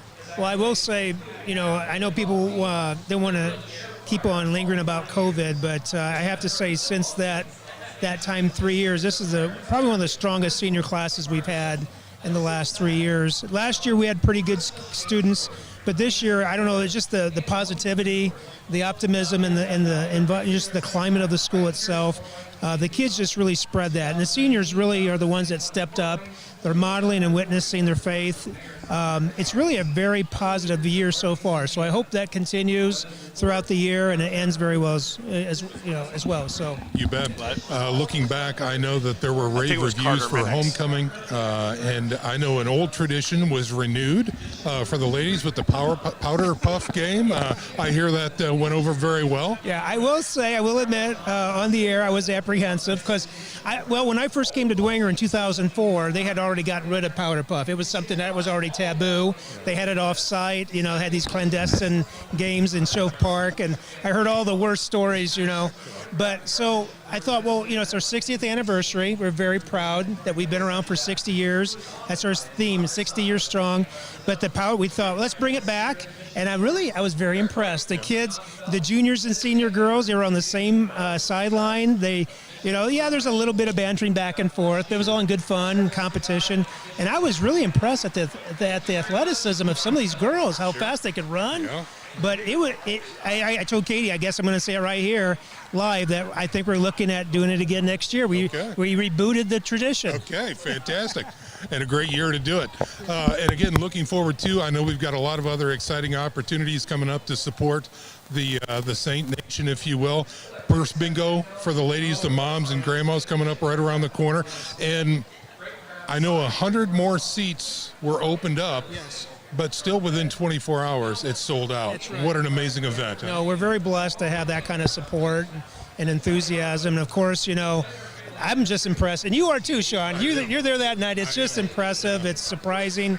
I'm happy to serve that night, and we run ourselves ragged, but for a great cause. And and I think every lady that comes out, it's really fun to see some of our alumni come back and support the school. A fun way to give back to the school. That's right. So Yeah, absolutely. Good stuff. Okay, well, another nail biter here. The Saints, the gridiron action has been fantastic, and you got to be proud of the gold helmets. They're doing great tonight. They are. Of course, no matter whenever we play Luers, we can both have very bad seasons, but it's always the toughest game of the year.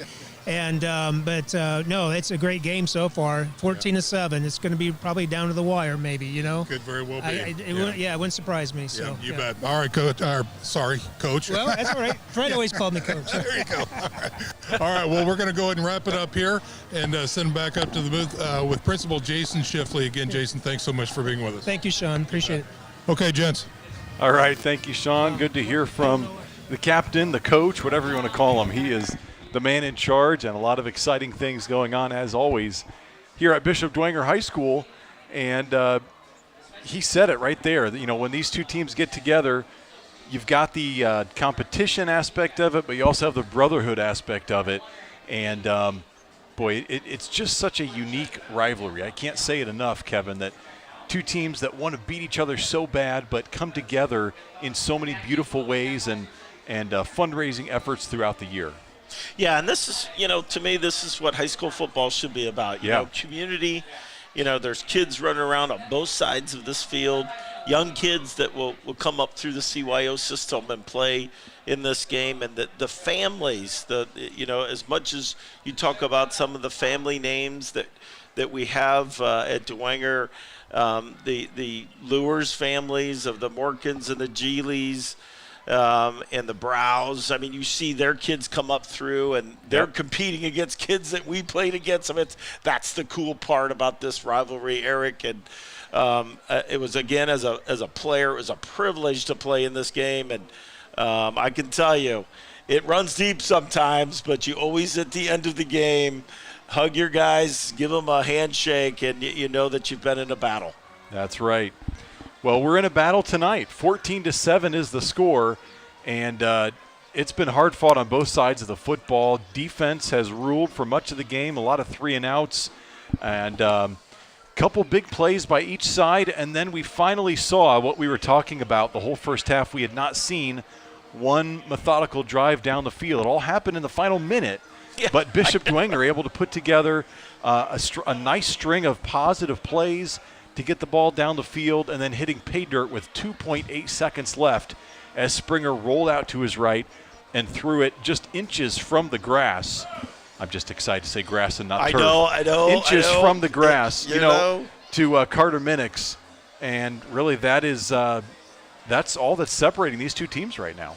Yeah, Eric, unless you were the parent of the punter and the defense that first quarter, really, it was not. It was just a bloodbath, kind of back and forth defensively. But then I wrote some things down here on Ethan Springer. I mean, he really is the one that got things going. For the Saints offense, hitting Carter Minix in stride for the first touchdown, and then big play by Toby on fourth down. Even though we didn't score, I mean, that was a big play because it changed the field position. But then Ethan, the whole offense with about a minute to go. I mean, just efficient, going right down the field, and scoring a touchdown at the end of the first half. So I give for Ethan being in his first Battle of the Bishops. He had a very good first half. Yeah, and we've talked about his development all season long. We were impressed right from the get-go with his decision making. Just avoiding sacks, getting rid of the football early on when he was just, trying to stay alive those first 2 weeks.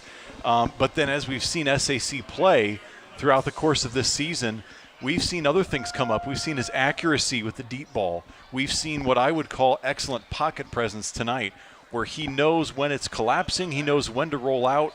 He might not be the quarterback who is going to, run away from you with his legs in terms of picking up big chunks of yardage, but he is mobile, able to extend the plays, rolling out of the pocket to the left and the right, yes, and able to connect on the run in either direction. Yeah, and one of the big plays in that last drive was him, running to the left, a right-hander, and throwing a strike to Owen Zimmerman. That was a big play. That got him down to the 25-yard line and at least got him in field goal position, thinking mentally like, hey, okay, now we might get some points.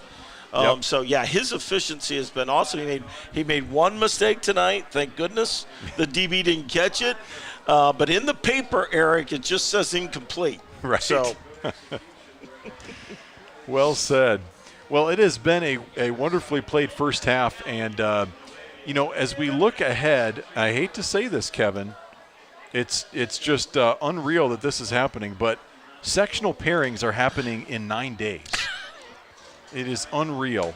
So a week from Sunday, we're going to find out who the Saints will have in the tournament first thing. Now, of course, a lot's going to happen between now and then because the SAC is entirely up for grabs. You've got 5 teams. Literally half of the conference is within a game of first place with 3 weeks to go, which is just outstanding to have that type of competition atop the SAC. But tournament time is right around the corner. So as soon as the SAC race is wrapped up and you start focusing towards the second season or the third season, if you will, the Saints are going to have their work cut out for them in sectional 19 because you've got New Haven at 6-0, you got East Noble at 4-2, Leo at 4-2. Is it possible that the Saints are going to enter a 4A sectional flying under the radar? Based on that, you would think that Dwenger might be the fourth of those 4 teams. At least from a statewide ranking perspective, those teams are going to be ranked ahead, but I guarantee the level of competition they've played is nowhere in the same universe as Dwenger. That's correct. Except for East Noble. I give them credit up there playing Snyder. But you're right. Week in and week out, it probably has not been the same. I can't wait to see the draw. Everybody says, I guess, who do you got to play somebody, right? Yeah. And in this sectional, and remember, this is not like 5A where we'll have a week off. Right. Right? I mean, as soon as that Concordia game is over, they are going to be preparing. So mark your calendars. We don't have a week off in between like we've had the last couple of years. We're going to be football right after the end of the season. So I'm excited. I always love the draw. I always love it. Even though I know you might have to play somebody good. I just love the draw. Well, yeah, it'll be interesting to see what teams end up on what sides of the bracket because you've also got DeKalb and Wayne both at 3-3. Wayne's been interesting this year. They're not going to be a pushover for anybody either. And then Southside at 1-5, Angola at 0-6. But you've got 4 or 5 teams there that are going to enter sectionals with a realistic thought in their own head of, hey, we can compete for a sectional title. That's not always the case. No, it may be one of the tougher sectionals that you could have in 4A right now. When you think of those top, 4 or 5 teams all having a chance or thinking they have a chance that they can win a sectional. Yeah. Well, it'll be interesting to see how that pans out. We're going to take a break and be back with some scores from around the area. So stay tuned. Halftime here at Luers Field, 14-7 Saints.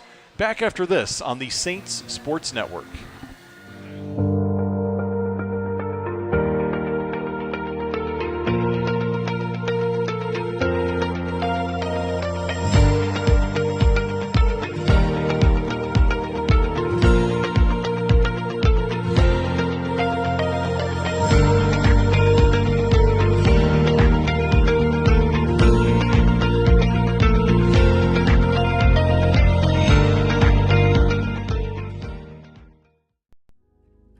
Welcome to the DeHaze Group. I'm Jeff Peichel. Come on in. The DeHaze Group has been providing assistance to families, companies, and organizations in overcoming unexpected situations for more than 3 decades. We have become one of the largest insurance agencies in Northeast Indiana. We are proud to offer a broad range of services, including commercial property and casualty, group benefits, personal lines, senior benefits, wellness, and financial services.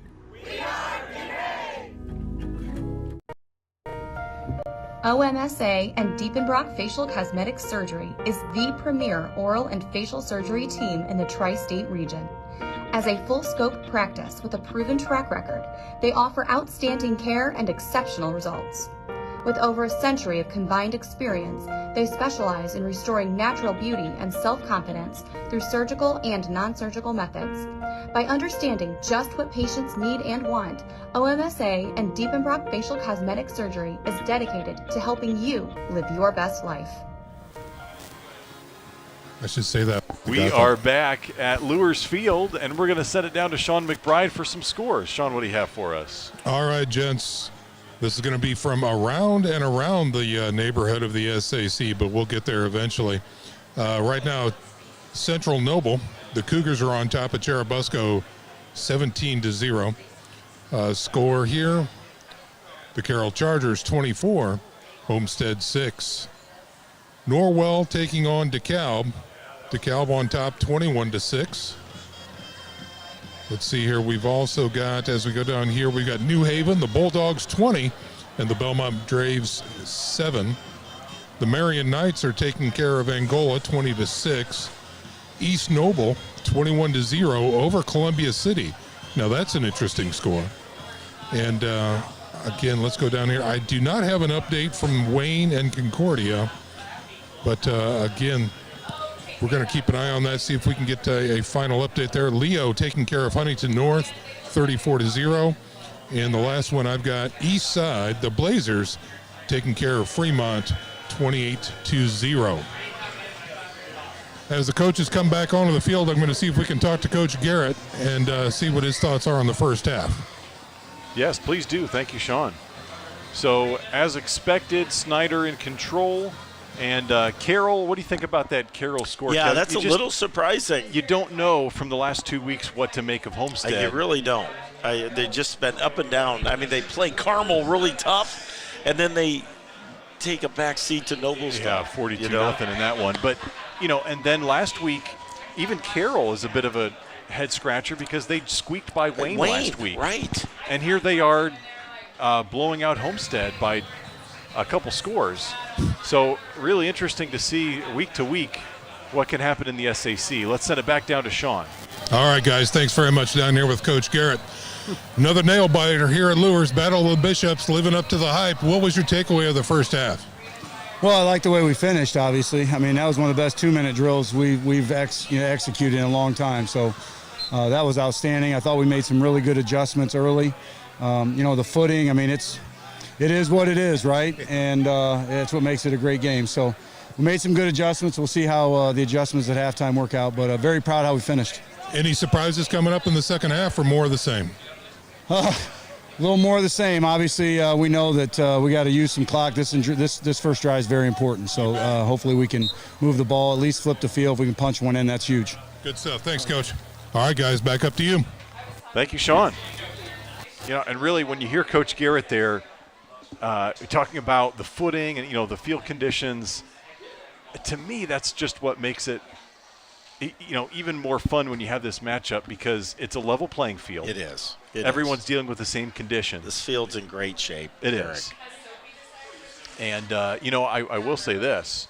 Thinking back a couple years ago when the Saints played at Zollner, their field was nowhere near in this condition by this late in the season. It was just a mud bath. Yeah, I'm going to have to hold my tongue on that one. Yes. Well, now we have Shields Field, so you don't have to worry about that. Exactly. When the middle of the field's dirt, it makes a difference. Yeah. But this field's beautiful. They maintain it tremendously, and it's just a little. It's a little, nighttime dew.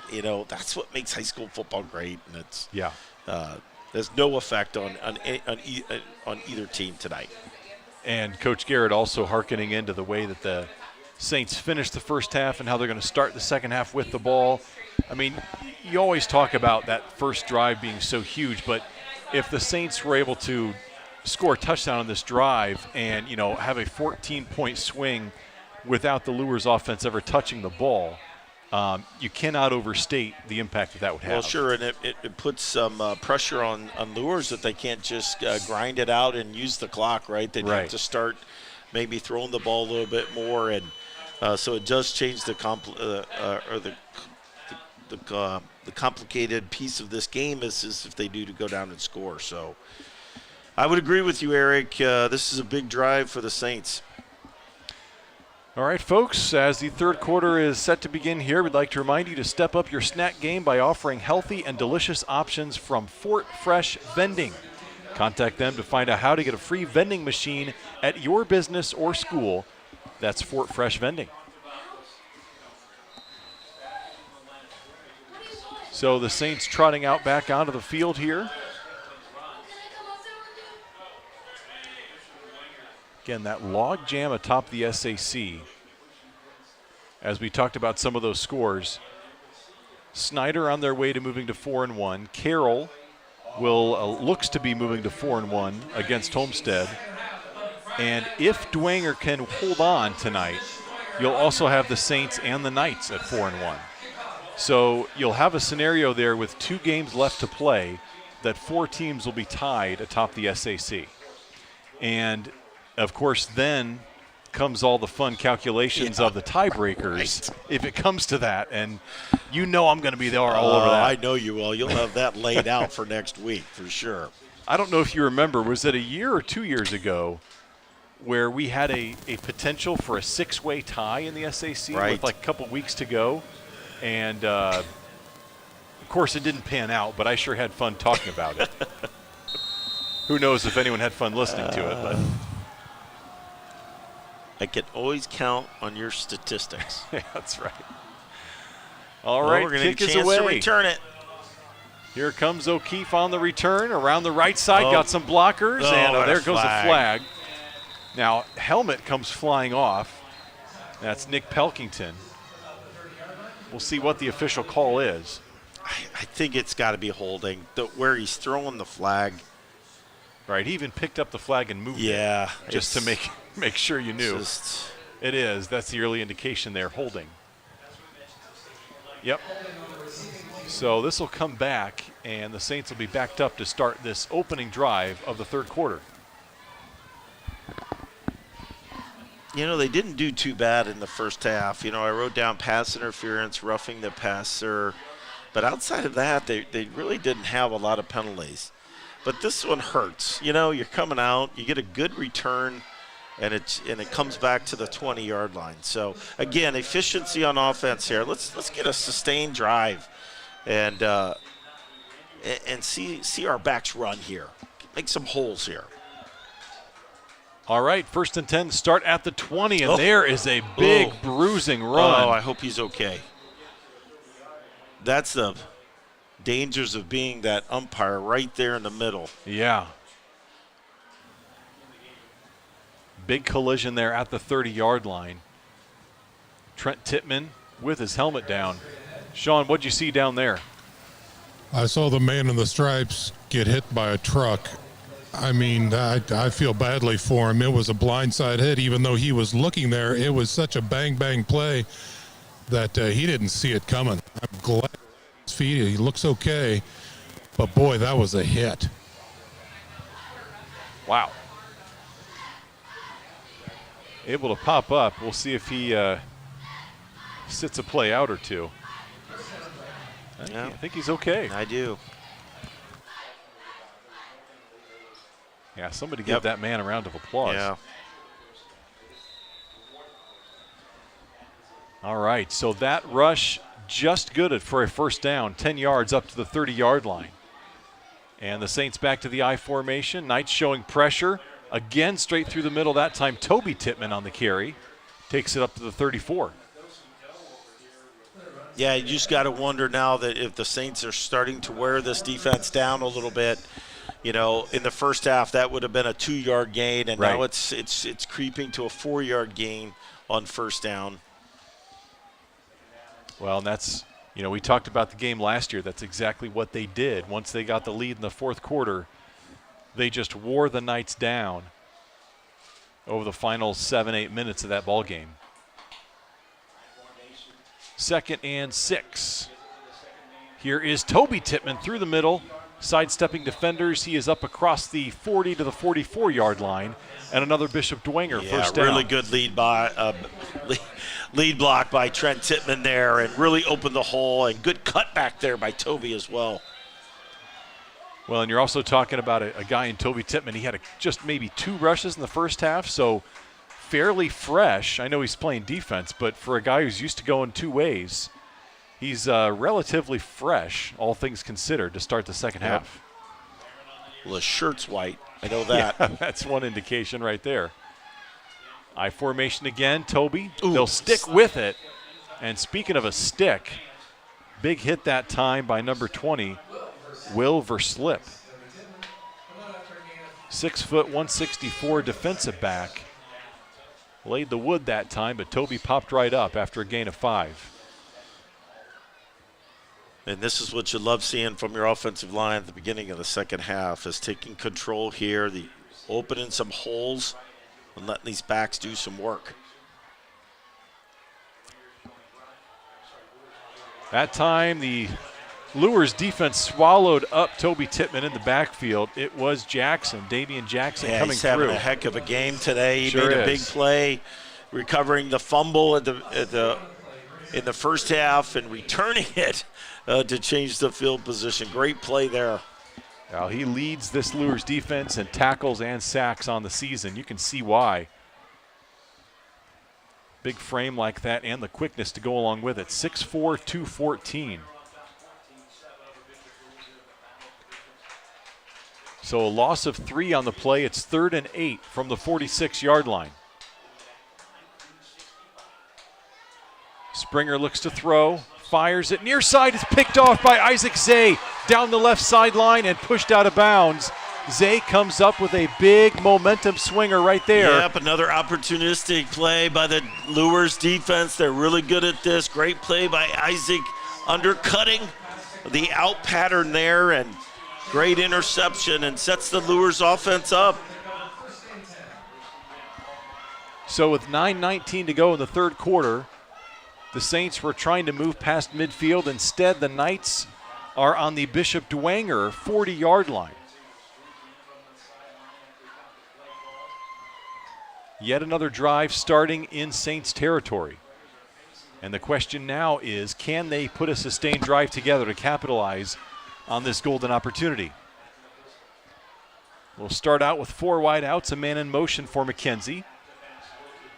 Got some time to throw, sets up the inside screen. Jimenez through the middle, 20, 15, 10, touchdown Luers. And we are just like that, an extra point away from a tie ball game. Really good play design there, Eric. It looked like everything was coming to the outside, and then he stopped and hit Jimenez in the middle, and there was nobody there. 2 big-time plays by the Knights. First, the interception by Isaac Zay, then a 40-yard touchdown pass from Cohen McKenzie to Gio Jimenez. And here is the ever-important PAT to make this a tie ball game. Rojas puts it up. It is good. Splits the uprights, and with 9:08 to go, we are all tied up at Luers Field. Buckle in for a fantastic finish, I'm sure. We'll take a break. You're watching Bishop Dwenger football on the Saints Sports Network.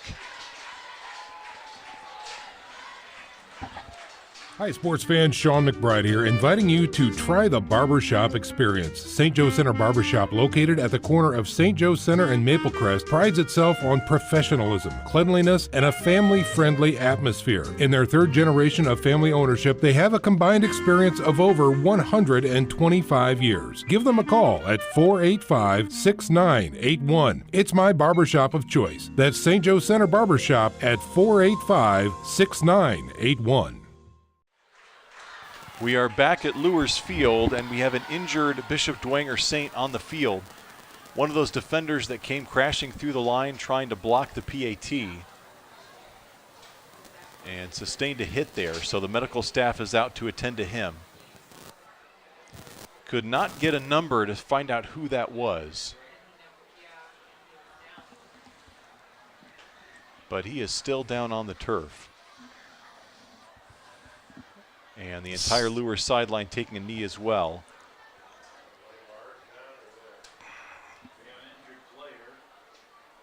And still trying to get a number. He's walking to his feet now under his own power. And that looks like, is that Xavier Garrett? Xavier Garrett. It is. He was coming in as trying to block that extra punt or extra point. And so a good sign that he's able to walk off, but they'll check him out on the sideline for sure. And we wish for all the best for Xavier. Well, the Saints will try to shake that off, and their offense is going to come back out of the field with a bit more pressure now. Yeah, for everything that was going positive there in the first, you make a mistake, and then the Luers Knights turn it into 7 points. Change the whole complex of this game right now.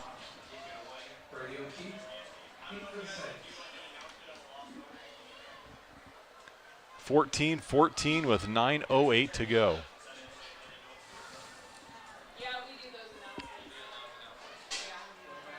Well, we talked about the defensive slugfest that we've had in this this rivalry.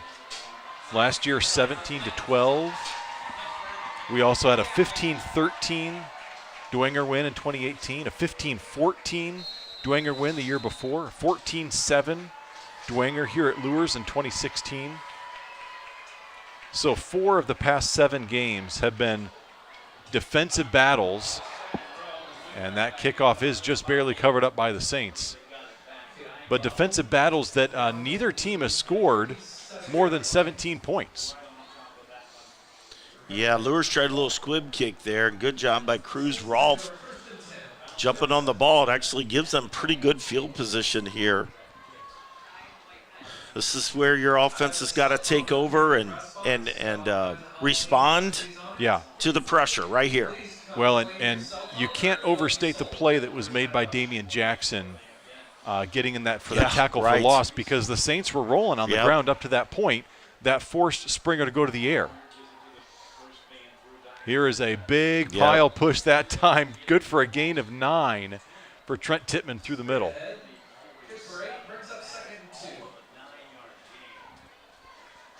Just a bit of hard running there. And if you're the Saints, I would go back to the ground at what was working on the previous drive. As long as you're staying ahead of the sticks. Absolutely. So they'll go to the eye. Toby Tittman nearly wrapped up from behind. Now they'll bring him back, a host of black jerseys. They give him forward progress back to the line of scrimmage, but it's no gain on the play. Yeah, I might be running away from number 5. Yeah. Jackson is exerting his will here in this third quarter.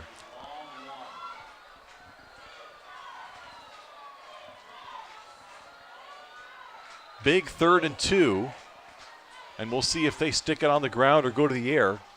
Springer's last pass was the interception by Zay. 2 receivers lined up tight to this side. Fake the handoff, and they'll throw it out. It is a big hit. Looking for Stegmeyer, the tight end. They've got him for a gain of... Yeah, he's right on the sticks. Right on the sticks. And I think that's a friendly mark for the Saints. Yeah, wow. And are they giving him a first down? He already said first down. It looked like he did, and then the judge from the near side is coming across. The Luers faithfuls the letting white him hear hat it. said he got it. And the black hat from this side is coming over and wanting to talk about it. It's not even his call. No, it's not. The other judge, the line judge on the other side, that's his mark. Right. Well, I can understand the frustration by the Luers sideline, because from our vantage point, it looked like Stegmeyer was maybe a yard short of the marker. If they change this, Coach Garrett's going to go nuts. And so now they're going to have a timeout to talk about this. This is a really big call, because that was a 3rd down play. So it's a question of, is it a first down or is it a 4th down? I've never seen this before. So they're moving the sticks back, but are they doing so to measure? Because if so, they've already moved the sticks. So you can't have an accurate measurement made. It's not good. The ball is marked right at the 47-yard line, and that was the line to gain. Again, from our vantage point, to me, it looked like Stegmeyer was closer to the 46. So they are going to measure. Well, any way you look at this, people are upset, but we'll see what they call right here. Wow, and now it's a full foot short. So now, that went from not looking like they got it. I mean, Coach Lindsay may have asked for a measurement, but you don't often see the white hat say it's a first down.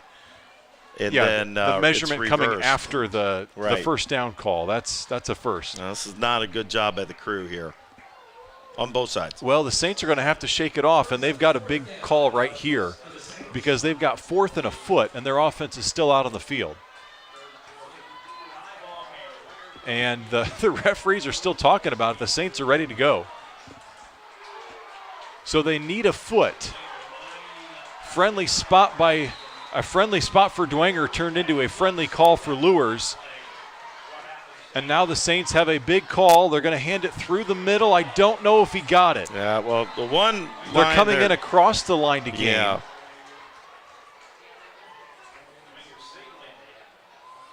And let's see the official Now call. It they're is. saying again it's first down. They do say a first down.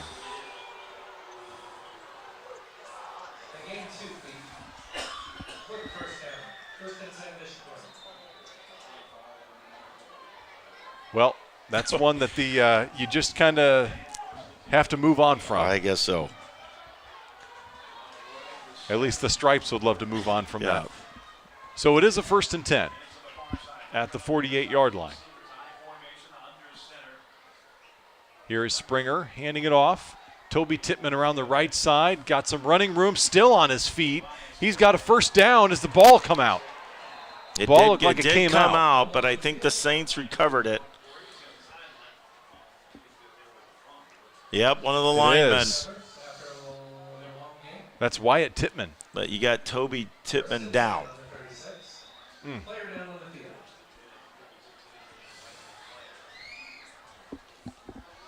So Toby is down, and of course he was carrying the ball, and the ball came out likely when he was hit. They're going to take a look at him, and we will step aside. You're watching Bishop Dwenger football on the Saints Sports Network. Tittman Group is a family-owned business that's proud to call Fort Wayne home. We build cold storage facilities all around the United States, run one of the largest cold storage companies in the nation, and lease office space in Fort Wayne, like inside the Lincoln Tower. Hi, I'm John Tittman, president of Tittman Group, and our family has been part of the Bishop Dwenger family for many years. We are a proud supporter of Dwenger Athletics. Go Saints.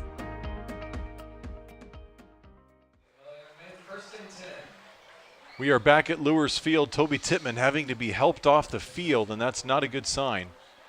Looked like he was not putting any pressure on that. Couldn't tell which foot it was. So we certainly hope he's okay. We did receive word during the break from Sean that Xavier Garrett is back up. He's got his helmet back on, and hopefully he's good to go. But now we'll see if we can find out about Toby Tittman. Of course, he has been a big part of this offense here in the second half especially.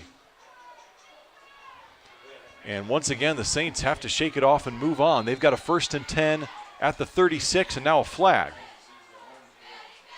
It's going to go against the Saints. Yeah, illegal substitution there. Again,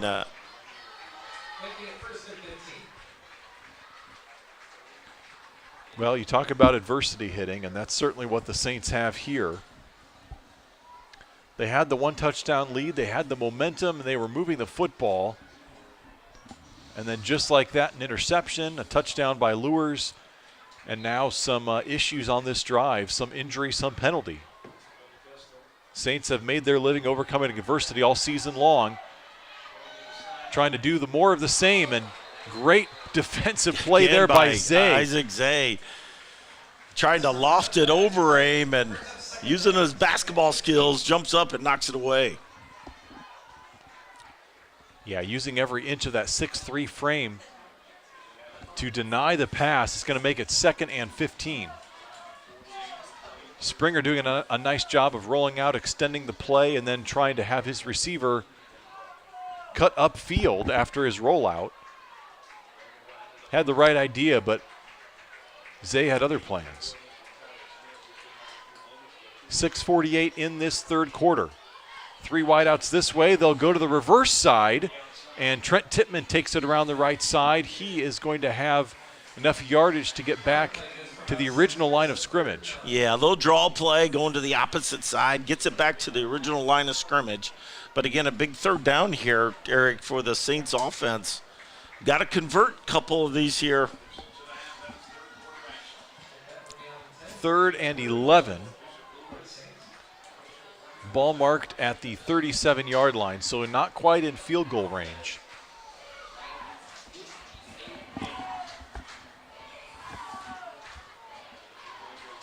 Four wideouts for Springer.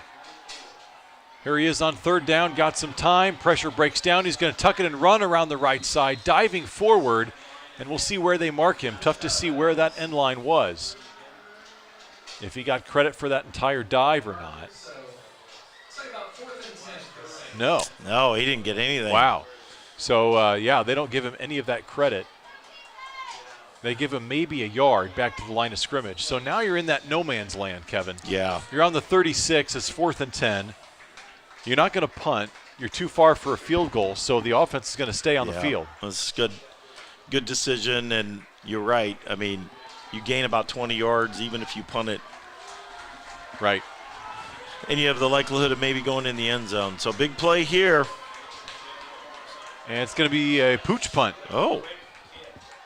Angles that towards the right sideline and able to get it just inside the 15-yard line. I think he was going to punt it, Eric. Well, he hesitated. He hesitated.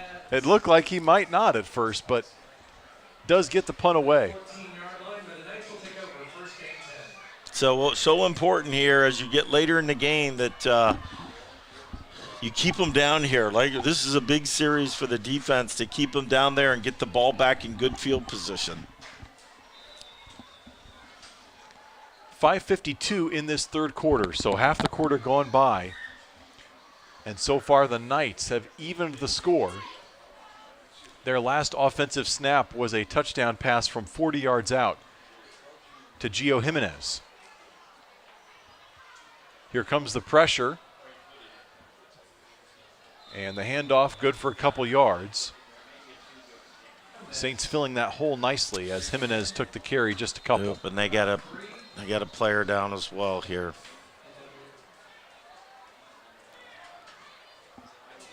Yeah, I couldn't get a number on that one either. It was not Jimenez. He is back in the huddle. So they'll take a look there, and we will step aside. You're watching Bishop Dwenger football on the Saints Sports Network. I think it's Darren. That'd be.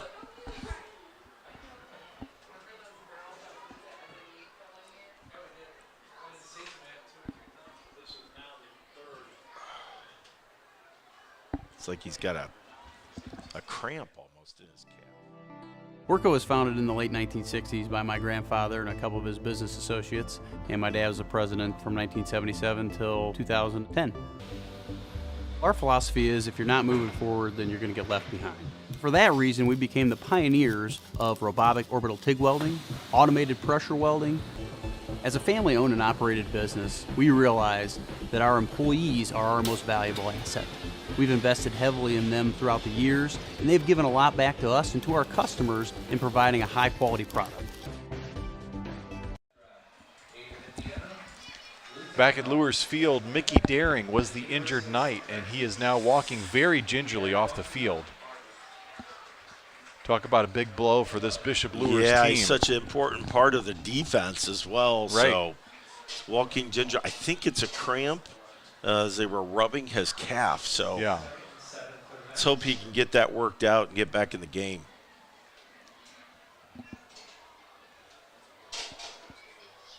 Of course, quarterbacking the defense at his middle linebacker position and serving as a human wrecking ball on the offensive side of the football.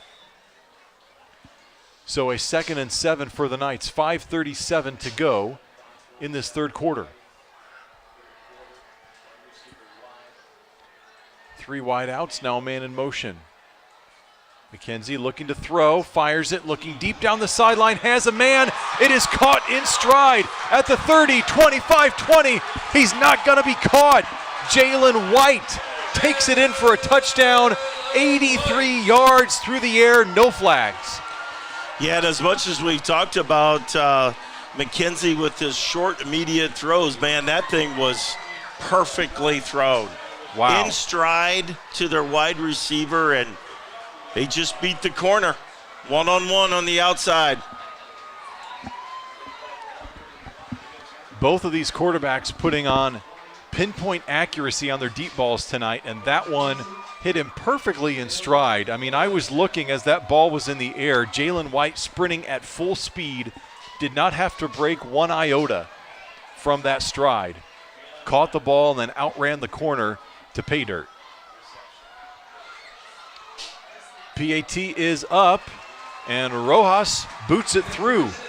21-14, the Bishop Luers Knights have added 2 scores here in this third quarter, and they are now on top here at Luers Field. We'll step aside. You're watching Bishop Dwenger football on the Saints Sports Network.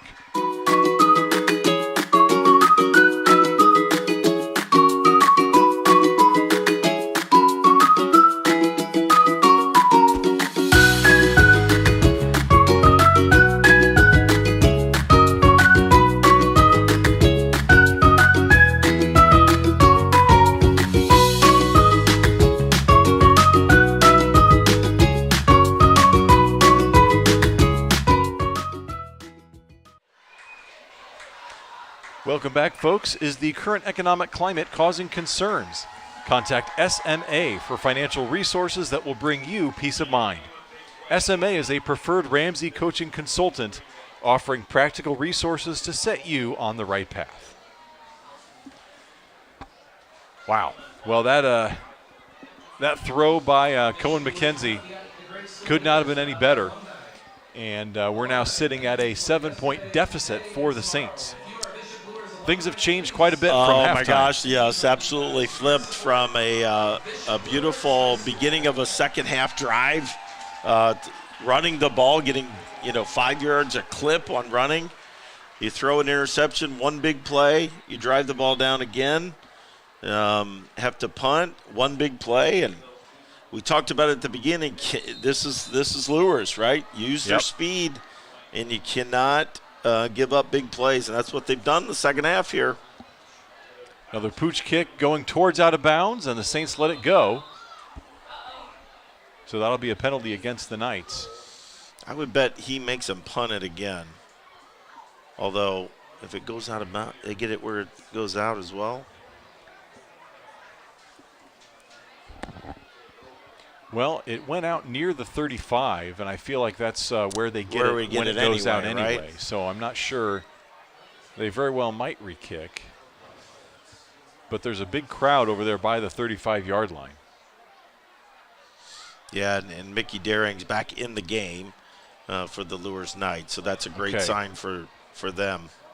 So got the cramp worked out. Still not sure on the status of Toby Tittman, though.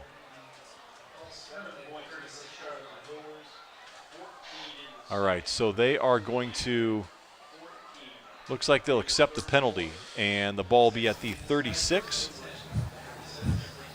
Let's see if Sean can sort things out down there. Well, I tell you, as to Tibbins' status, it's questionable. He's walking the sidelines right now. He doesn't have his helmet on, so it won't be any time soon. Back to you. Okay, thank you, Sean. In the meantime, the Saints will keep it on the ground and pick up about 10 yards. Yeah, good fullback dive there. Good surge by the offensive line. It gets almost 10 yards. May have got it. Oh, don't tell me another measurement. Yeah, it's Mickey Daring again down, again having another cramp. Yeah, normally you see those pop up early in the season. Yes. But unfortunately for Daring, that's twice in consecutive possessions here. It is a first down, so they're moving the sticks. And the ball's marked on the 46-yard line.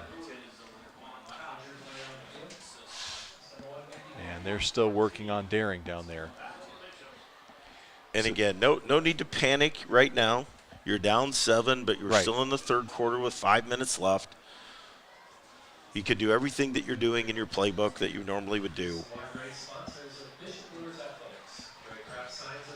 Daring is back on his feet, and again, gingerly walking off. And this time I'd say a little bit more gingerly than last time.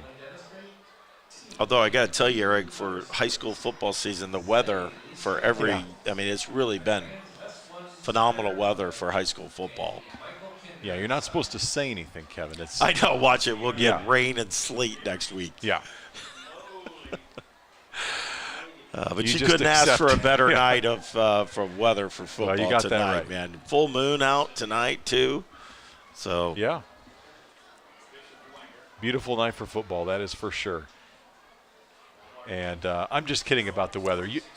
You've got to enjoy it while it's here, because we've had years, think back to 2018, that every single night it was rain. It was rain and mud. Second down, another nice run first down after they moved the chains, and Trent Tittman able to pick up another 8 yards up across the midfield stripe. So they don't have the services of Toby Tittman at the moment, but Trent Tittman continues to get it done on the ground. And the Saints, as you said, Kevin, content to keep things going through the ground game as we tick down to 4:35 in this third quarter.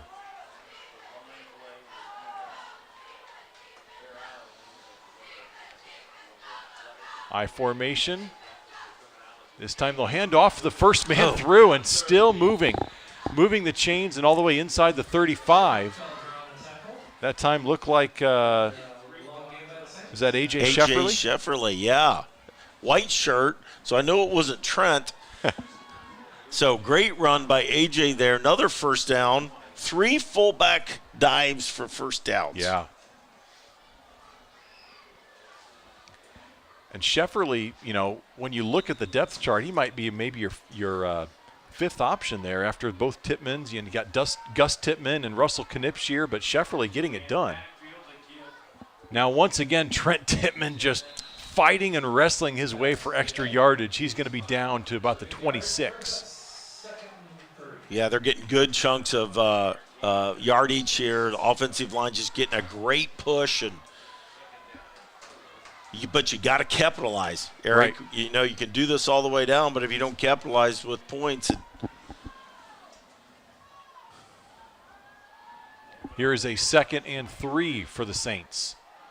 Another fullback dive. Looked like Shefferly again. Got the first down. He's got the first down to the 20-yard line. So the Saints now in the red zone. And you wonder, it might be just a matter of time before they go play action off of one of these plays.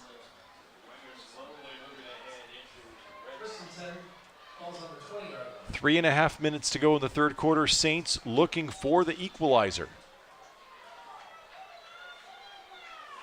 They've had no trouble moving the football here in this third quarter, but they've got to finish a drive. That time the counter play went a couple yards, down to about the 18.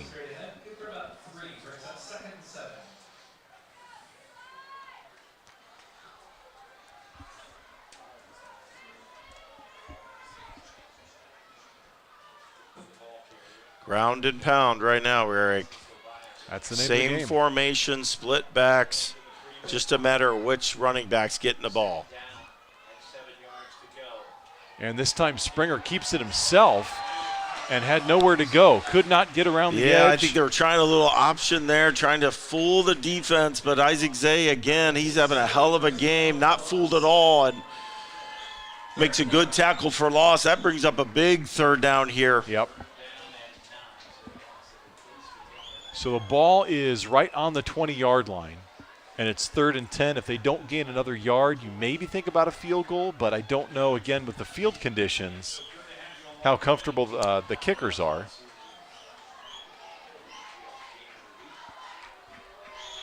Going to shotgun with the split backs this time. Carter Minix on the bottom of your screen. They haven't looked his way in a while. They go to him now on the slant. Minix could not come up with a football.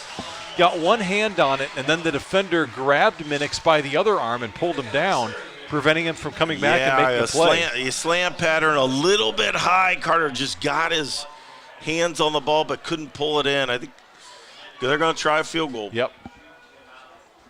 So he's got the leg for it. He does. We've seen him hit from just beyond 40 this year. This will be about 37, depending on where they put the ball down. Yeah, it looks like about 37. Again, Lucas Wynn, the sophomore. And the hold by Owen Zimmerman. Hold is down, kick is up. It's got the distance, and it is no good. Field goal, no good. Yeah, the bend but don't break defense, and they do it again. They either get a turnover, make a punt on a short field, and a missed field goal. Good job by the Knights defense. Yep. So another promising Saints drive that ends up empty. They've had 3 drives in this second half that have resulted in an interception, a pooch punt deep in Luers territory, and now a missed field goal. So again, they are moving the football. Just can't capitalize. Right. And meanwhile, for Bishop Luers, it has been a quick strike offense here in the second half. Big chunk plays, the 40-yard touchdown to Jimenez, and then the 83-yard bomb to White. This time they keep it on the ground. Yeah, their version of a fullback dive there. But good job by the Saints defense. No gain there. Jarrell Thomas on the carry that time. We are at 1:43 to go in this third quarter.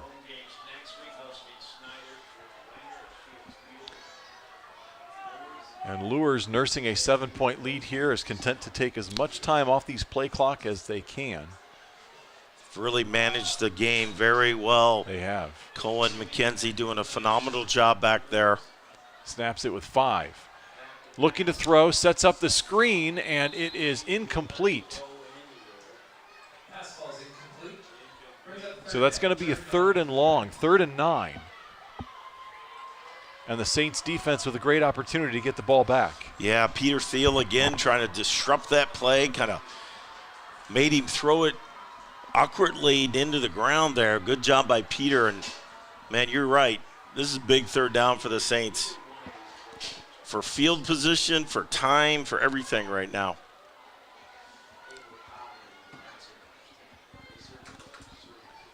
They need the 28-yard line for a first down. And a flag. This is going to cost the Knights 5 more.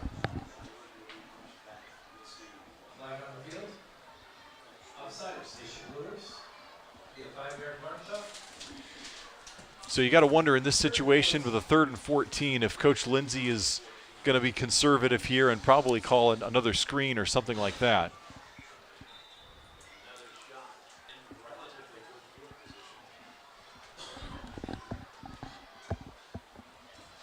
If the Saints can get a stop, meanwhile, they're looking at getting the ball back around midfield.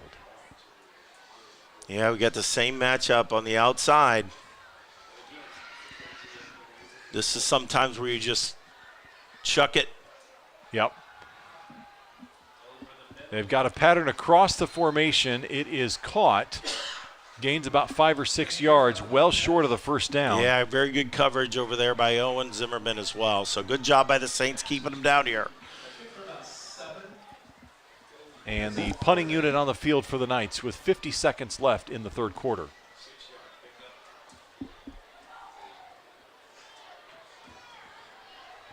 4th and 8, Minix and O'Keefe both back to receive this. Yeah, and again, I think they're trying not to let this ball bounce very far. Right. Trying to field it to give them good field position. One of them up closer, one of them deep, so they've got everything covered. Pressure comes, nearly gets to him, and they throw the flag. Yep. And it also takes a Luers bounce. That went about as well as could be expected for Zay. Now the question is, does that result in a first down? I would say that's a 15-yarder.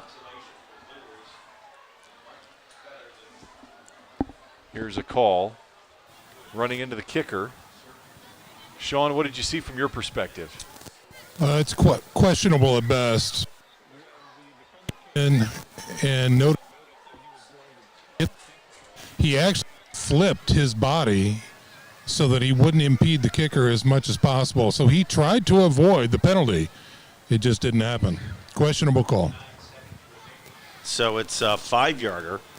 So it does not give them the first down. I think he's asking, do you want to re-kick or – that was a pretty good punt. It was. With pressure in his face. Yeah, absolutely. Trickled all the way down to the 34-yard line. And they're trying to make sense of the penalty now. I believe they're going to mark the penalty yardage back on the Saints at this point. Yeah, that's what they do. They tack it onto the end of the punt. So if you're the Knights, it makes sense because you're probably not going to get that good of a punt again. Correct. You'll take the punt plus the yardage. They're inside the 30. They got the ball inside the 30. So that's. And again, Luers stacking the line here on the defense. All right, so with 39 seconds left in the third quarter, the Saints offense, another crack at it, trailing by 7 here at Luers Field. Right back to that fullback dive play. Shefferly through the middle, picks up some more yardage. Ball comes out, but he's down. Yeah, he was down. But a gain of 4 on first down.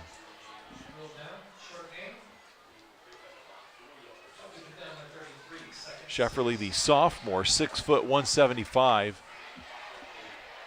As you said, another fresh jersey, another fresh legs coming in there for the Saints.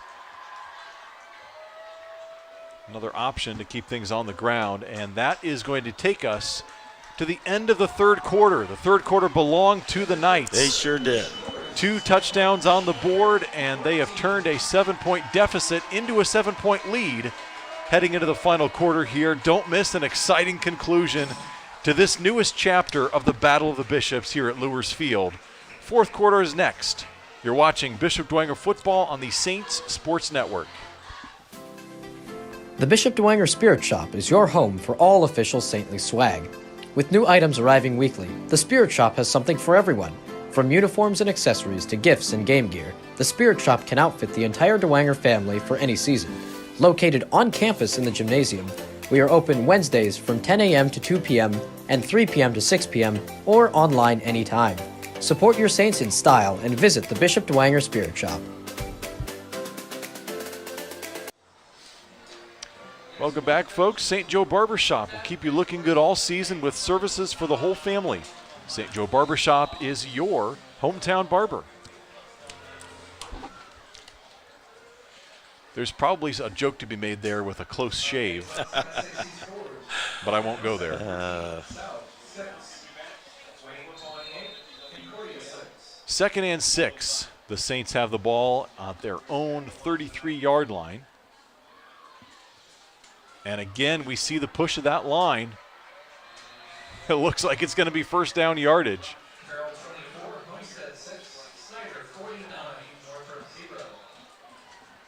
Nice movement there by the Saints offense. We've seen this throughout this second half, wearing down the Knights at the line of scrimmage, but as we've said, just nothing, no points on the scoreboard to show for it.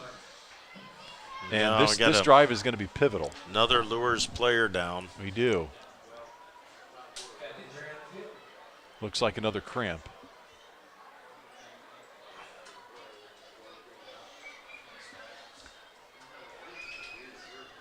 So the Saints do have a first down as they will take a look at the injured Luers player.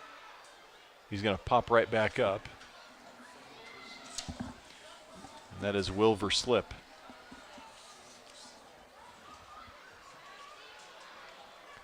Looks like he's doing just fine. He'll trot off the field, and meanwhile the Saints have a fresh set of downs up at the 40-yard line. You get the pickle juice out, Eric. Start drinking the pickle juice. That's right. Gets rid of the cramps. Boy, you're just sharing all the secrets. All the secrets tonight. Get a blast off the pile, drink the pickle juice. Right.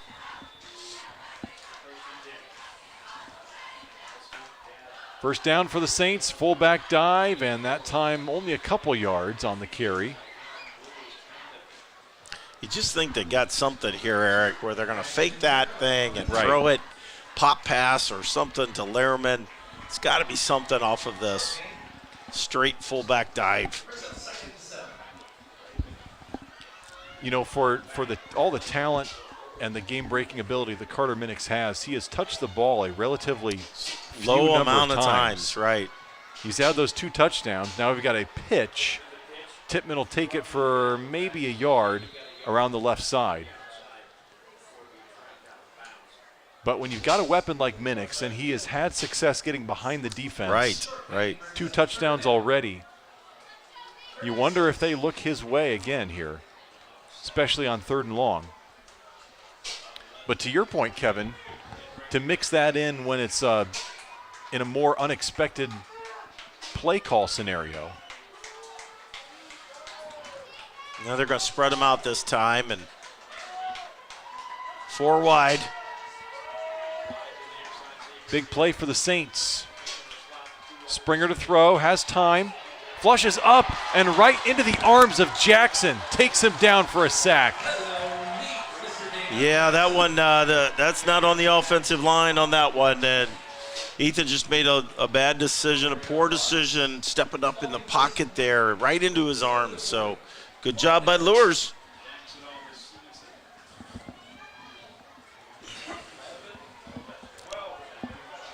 Makes it 4th and 10. And the Saints sent to put this one away.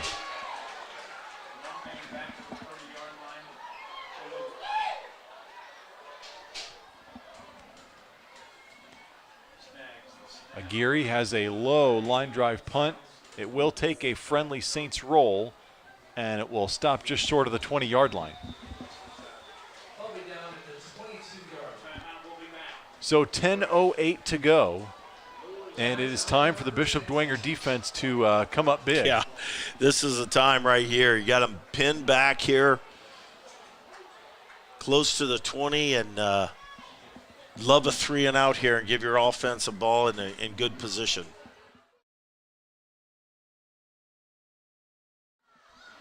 Luers' offense has been mistake-free tonight, really, if you think about it. And it's been the Saints that have coughed up the football a couple times. If you're the Saints, this would be a perfect time to force a turnover.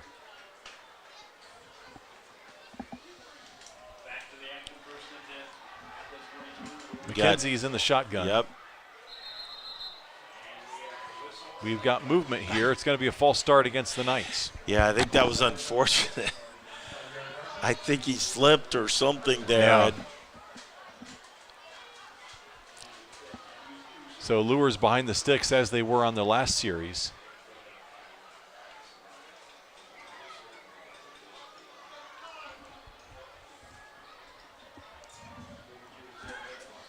Again, 10:08 to go. Saints still trailing by a touchdown, trying to keep pace with the Knights and stake a claim at a share of first place in the SAC. The Knights trying to stay unblemished atop the conference. The ball comes out, and it is on the ground for almost forever before finally, who fell on it? The Saints say they did. Yeah, and they did. I don't know who hit him to mock it out, but very fortunate for the Saints there. Well, we were just talking about it. Yeah, they just had not made a mistake yet. a fumble. The pressure from the defense gets there. And that ball, I tell you what, it seemed like it was on the ground for an eternity before a couple linemen saw it, but they were already on the grass themselves.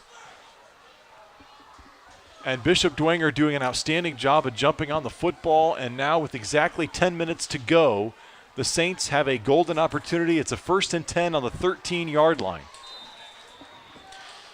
Going to their full house backfield. Straight through the heart of the Luers defense, and not a huge push there, but they do get inside the 10. And I do believe they can get a first down. Right. Eric. Yeah.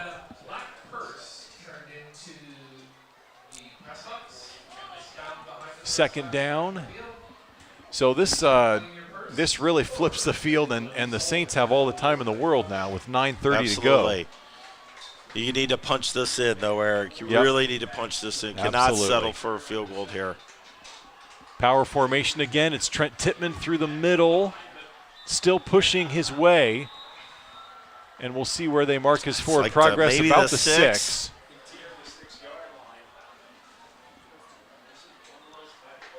So another gain, but now you're in that about 3rd and 5 area where tough play call here. Yeah. This is tough play call because you just don't have a lot of the field for your passing. You would have loved to have a 3rd and 2. Yes. They'll stick with that tight formation. Can the Saints pick up this pivotal 3rd down? Tittman around the left side. He's stumbling his way down to the end zone. Touchdown! Trent Tittman somehow stayed on his feet, found the corner, and dove for the end zone. And the Saints are about to tie this ball game.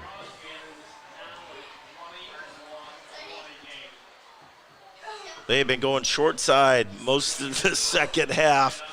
And that time, Trent was able to get around the corner. Good blocking up front by the 2 lead blocks. Diving in.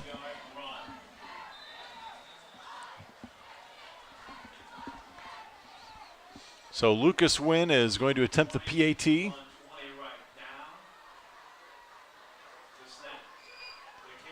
Kick is up. It is a line drive, and it does sneak through the uprights. So we are tied, 21 apiece with 8:40 to go in regulation. Wow. Well, you wouldn't want it any other way, right? Tied You got in the it right. 4th quarter. Does not get better than this. Battle of the Bishops. Battle of the Bishops. Here we go. We'll step aside for a short timeout. You're watching Bishop Dwenger football on the Saints Sports Network. Tittman Group is a family-owned business that's proud to call Fort Wayne home. We build cold storage facilities all around the United States, run one of the largest cold storage companies in the nation, and lease office space in Fort Wayne, like inside the Lincoln Tower. Hi, I'm John Tippman, president of Tippman Group, and our family has been part of the Bishop Dwenger family for many years. We are a proud supporter of Dwenger Athletics. Go Saints. I think at one point you said it's a hell of a game. That's probably what he's talking about. Who said that? My wife. Oh. We are back, and the Saints getting set to kick it away. 8:40 left in the ball game. Well, obviously here you want to not give up any kind of big play. I'd love to see Lucas kick this into the end zone. He's done it a couple times tonight. Good kick. And there it is, another touchback. So the Luers offense, after those 2 quick strike drives that gave them those 2 touchdowns, their offense has stalled a bit, and they need to get something going fast here. Still plenty of time, but judging by their last couple drives, they're probably going to have to go to the air here and see if Cohen McKenzie can get the passing game going. Yeah, and that's where the mistake happened when he dropped back to pass. The Saints got good pressure, and that's where he gave up the ball. It'll be very interesting. Here we go, Eric. Big drive here for both. Drive starting on the 20-yard line.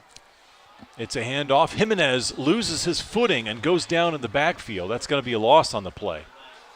trying to cut back towards the line and just slipped out. Saints had it covered, though, even with the cutback. Good pursuit by the white jerseys and the gold helmets, bringing up a big second down here for the Knights.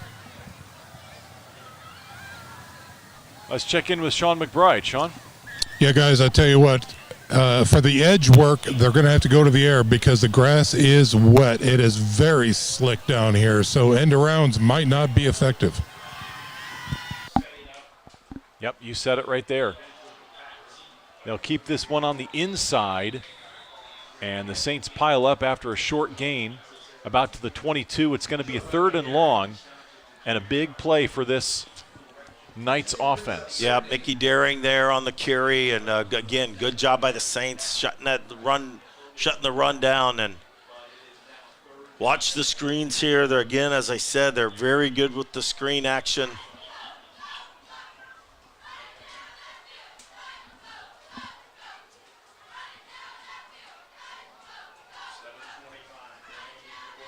Third and 8 on the 22-yard line. They've got to get to the 30.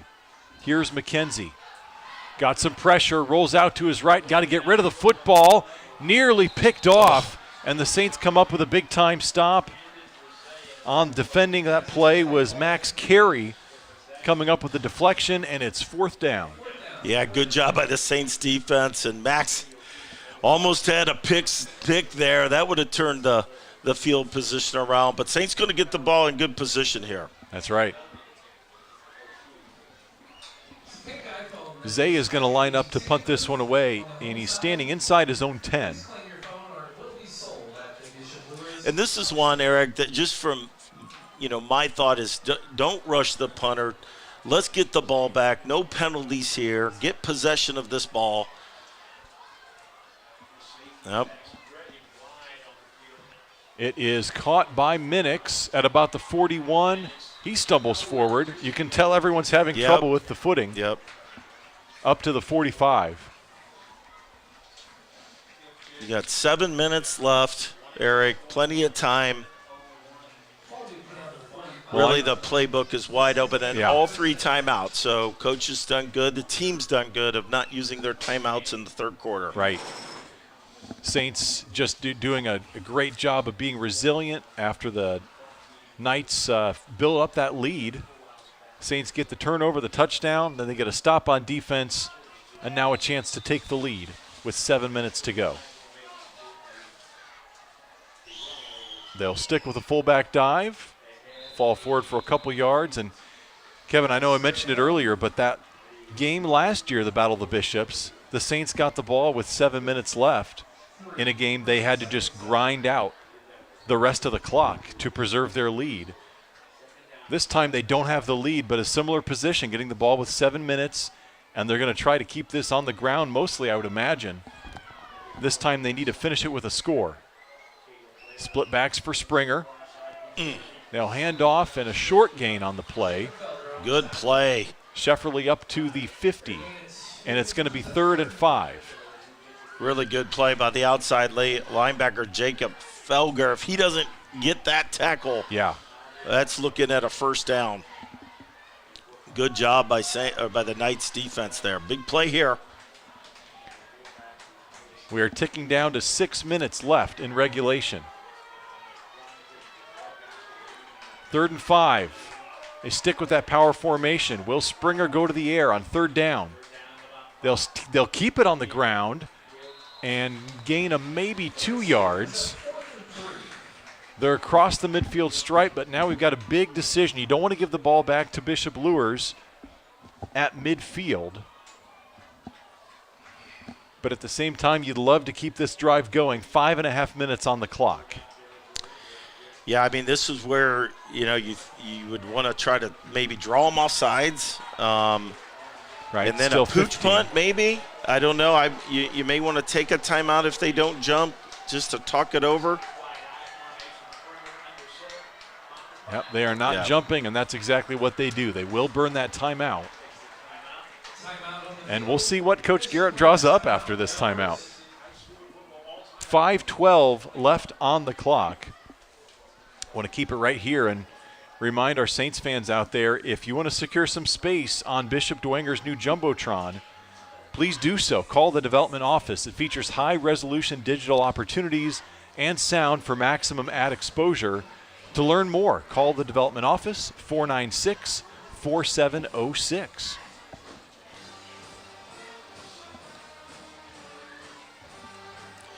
Saints back out after the huddle. Garrett knew exactly what he wanted to do.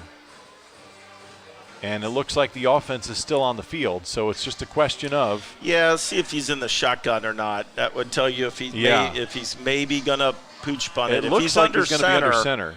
Then here we go. Yep. Huge play in this ball game. They'll hand it off, and it is enough for a first down across the 45-yard line. Big-time run by Trent Tittman there. And big-time call by Coach Garrett. Yeah. Has faith in that offense, knows that that play is his go-to play, and they keep the drive alive down to the 44-yard line.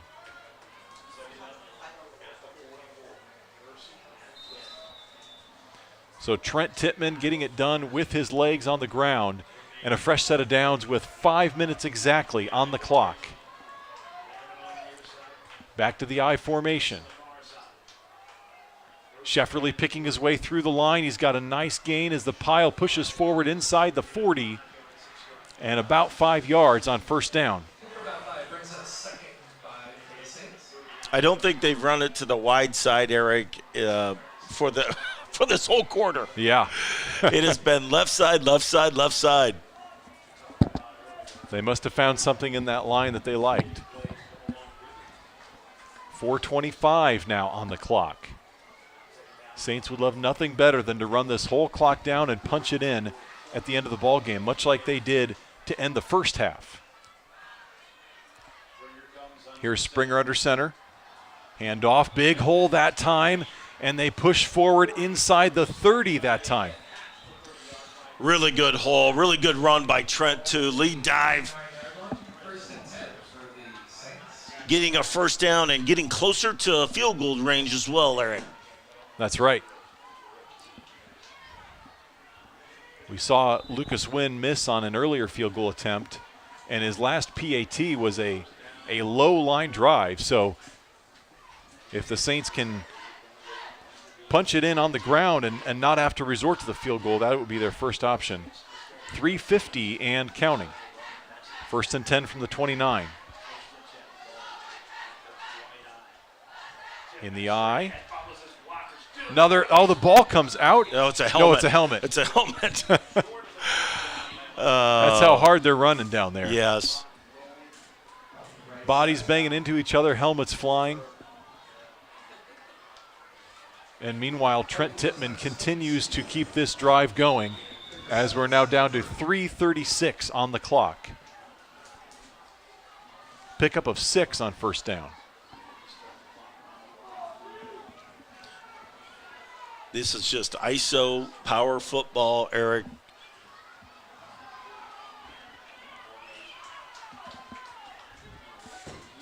They'll stay in the eye. Trent Tittman following the block of Shefferly. It's close. Yep, he's going to be about a yard short. He's really close to the 20-yard line. Needs to get down to the 19 for a first down.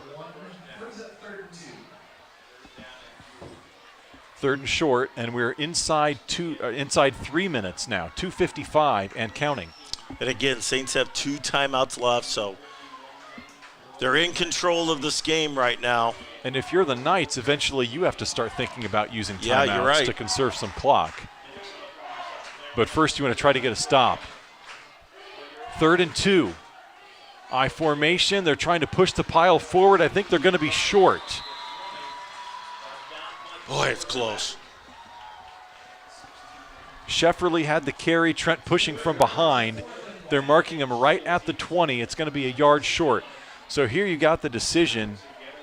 It would be a 37-yarder from here, which is exactly the length that Wynn missed on the opposite side of the field. I think they're going to do their Yeah. Powerhouse backfield, just what they scored on to the left side. We are now ticking inside 2 minutes to go. 4th down. They'll keep it with keeps it Springer. Springer. He is He's straight got through it. the middle for a first down. Easily. Boy, he jumped through that hole right as soon as the ball was snapped before the defenders could even fill it up. And the Saints have a huge first down. We are now inside 2 minutes, 1:56, and the clock is stopped momentarily for the first down.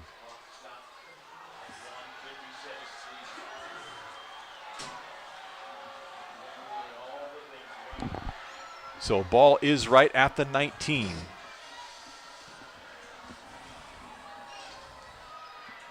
Well, I mentioned the similarities to last year, but how about going back to that 2018 game where the Saints had to grind the ball all the way down the field to end that game? Just amazing the classic battles these two teams have had, even just in recent memory. 1st and 10, Trent Tittman following blockers, falling forward, good for a couple yards again. We're down to 1:35. The clock is still rolling. And definitely in field goal range, Eric. Right. With, and two timeouts. And 2 timeouts with Lucas's leg. So, I mean, obviously a touchdown would seal it. Yeah. Well, the more time ticks off the clock here, I would say on 2nd and 6, if they don't get a first down on this play, I would expect Bishop Luers to call a timeout. They'll use up all this play clock, still at 8, 7, 6, and they snap it. Here's Tittman following blockers, has some room on the left side. He's going to be close to that first down marker. I think you got it. They're going to mark him inside the 10, and it is. It is a Bishop Dwenger first down, 54 seconds, and now a timeout taken by the Knights. Big run by Trent Tittman. He has been the workhorse all night long, and he has come up with huge play after huge play. And again, Dwenger in great position, still with 2 timeouts. Right. Playbook is still entirely open. Let's check in with Sean McBride.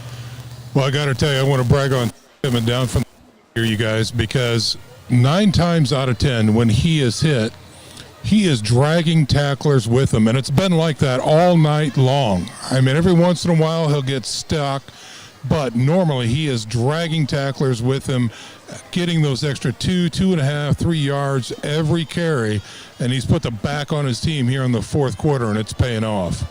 Back up to you. That he is. 54 seconds left on the clock.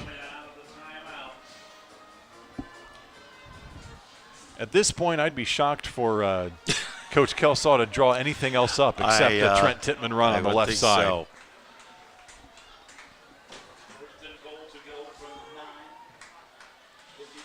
Same formation for the Saints.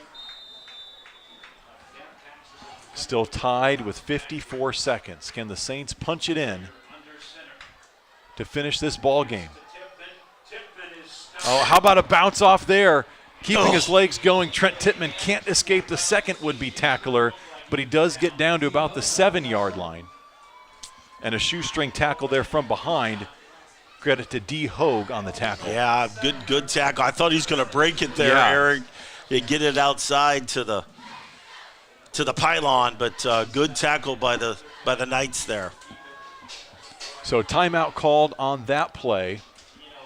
Gives us a chance to thank a couple sponsors. Black Canyon Restaurant is a full-service new American restaurant featuring in-house craft cuisine.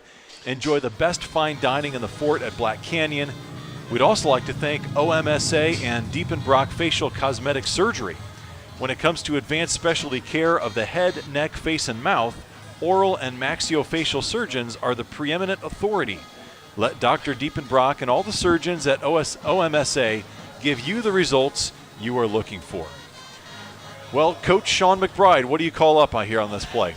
I'm going to go back to Tittman. Good call. Couple things here while I got a few seconds. New Haven 32, Belmont 14, Carroll Chargers 27, Homestead Spartans 13, and Norwell and DeKalb 35-13 over the Knights. Back up to you. All right. Well, win, lose, or tie, I have been impressed by this Bishop Luers defense tonight. Here is Trent Tittman on the pitch looking for space. He does not get any, and he's going to be swarmed around right at the 10-yard line. Yeah, good pursuit there by the Knights. Lots of black shirts around there, and stopped Trent that time, and we get a big third down here. And the clock is finally stopped with 28 seconds. Good call by Coach here. He's got 2 timeouts.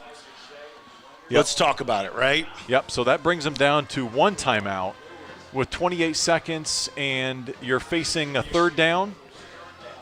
So 3rd and goal from the 9-yard line. Whew. The question is, how aggressive do you get with this play call? You know you're in field goal range, but you also know that field conditions are not ideal for a kicker. Yeah, I agree with you, but I have all the faith in Lucas, and I would run Trent Tittman, take your timeout, let it go all the way down, take your timeout if you don't score. And I'd go back to that power play that they got the touchdown on, Eric, where they had a full back house and went to the left side there. Yeah, let's send it back down to Sean. I got to tell you guys, right now, I'd go for the end zone. I'd try and find Lehrman on a little pop pass. If he can squeak off that line, get into the secondary off of play action, that's what I'd try and do. Be a great time for it. They haven't gone that direction all game long. Instead, we've got a flag on this play. It's going to be a false start. Yeah, I think Lehrman moved a little bit. Again, I think what Coach was doing is just getting the ball in the middle of the field. Yeah, Eric. I think so too. But now you're going to be 5 yards further away from the uprights. 25 seconds. The clock is stopped with the penalty. So they're going to mark that back to the 14-yard line. And again, you can run, fullback dive. You could do something here. Call your timeout. Yep, you've got the timeout, so you get this to the middle of the field, hopefully gain a couple yards in the process, let the clock run down so that you have nothing left but your timeout. See, now they split out Carter Minix. Yeah. So what do they? I don't know. Maybe they take a shot to the end zone. I don't know. Let's see what they call up here. Could be a decoy. Oh, and they were going to throw. What's the call here? Coach Lindsay is pointing in the other direction. Some confusion, and it looks like Coach Lindsay was expecting something. I don't know if he was pointing at the play clock. I don't know, but kind of took all the drama out. What were we going to do there? Right. It certainly looked like Springer was planning to pass that ball, and Minix was the receiver split down on the bottom of your screen. And still no explanation as to what that was. They're huddled above the ball.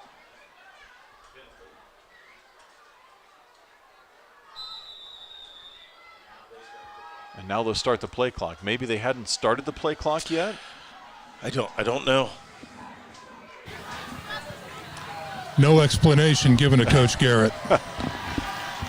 That's interesting. Well, Springer's under center. They do have 2 wideouts. They're going to hand it off fullback through the middle. The ball came out. That football came out. Luers say they have it. This would be an enormous turn of events if the Knights come up with this football. No official signal, and now it is. The Knights come up with the football. 23 seconds left. All the Saints were trying to do was get it to the middle of the field to set up the field goal. They just won't go away. Phenomenal job by the Knights defense. You got a feel for Trent. But great job by the Knights.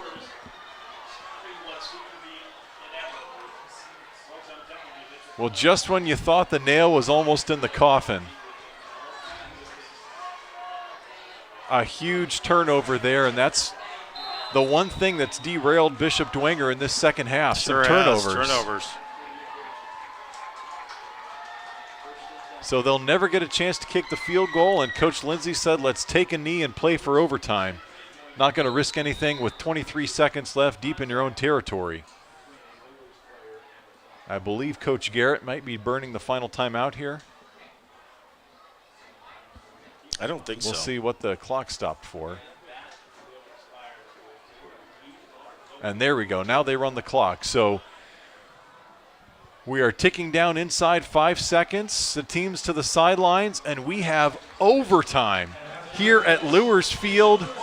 Wouldn't have it any other way. The Battle of the Bishops going extra time here at Bishop Luers High School. Wow. Well, not exactly what you expected there at the end. It looked like Bishop Dwenger had was all set up for the game-winning field goal, but talk about being resilient, and that's what Bishop Luers was, forcing the fumble, coming up with the football, and here we go. Yeah, I don't think you and I have had an overtime game, Eric. Can you think of the last time? The one that, I know you know this. Somewhere in the back of your head, you know the last time we had an overtime. The one that comes to mind that I believe is their last overtime was at Homestead, the triple overtime game. Oh, yes, right. When in triple overtime, Brendan Lytle tried the quarterback sneak instead of kicking the PAT. Correct. To go for the win, right? Going for the win and came up just short. Wow. So if you're unfamiliar with overtime rules in high school, each team gets a crack at the 10-yard line, I believe. You're correct. College is the 25. High school, you get the ball first and goal from the 10, and both teams will get a chance to have offense. So judging by the coin flip will determine which team gets the ball first. Wow. Drama here at Luers Field. We thank you for tuning in with us tonight. It's been a heck of a game. And I mean, you think, at the end there's lots of options, right? There's 25 seconds. It's third down. You could take a knee, right? Sure. I mean, that's an option. But the clock then will run down and you take your timeout. Or you do what you did there, and it's unfortunate that he fumbled, but that's a normal fullback dive. We've run that a million times tonight. Yeah. And good play by the Knights by knocking it out. You could have taken a shot to the end zone, but certainly in field goal position. But you got to give it to the Knights for hanging in there and bending but not breaking this whole second half and making big plays. That's what's kept them in this game. Well, and of all those options you described, all those potential outcomes, the fullback dive would seem to be the safest one because it was at what got them all the way down the field in the first place. Right. But unfortunately for the Saints, didn't pan out that way.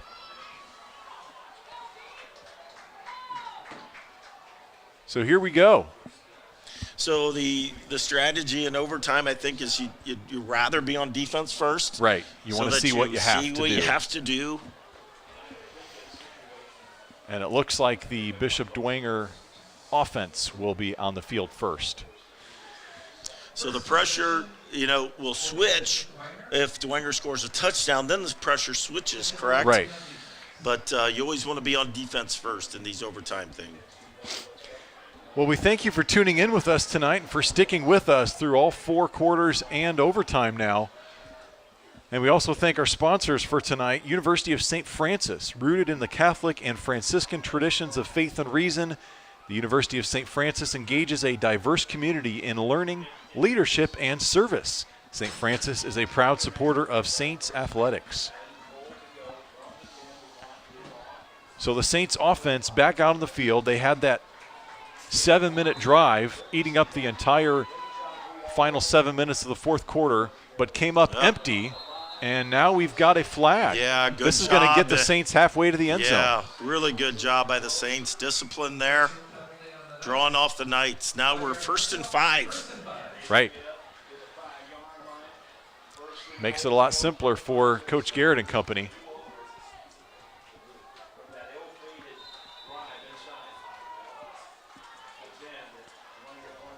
Here's the power eye. Trent Tippmann through the middle. He is going to walk into the end zone. Easy as that. And the Saints are on top here in the first overtime period.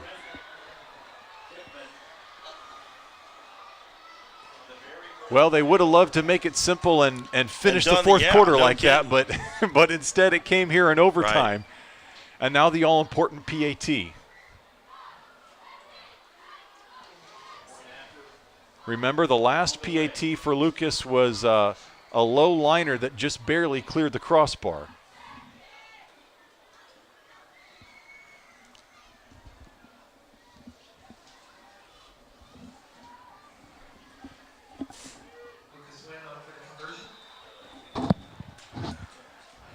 All three facets need to go well here, the snap, the hold, and the kick.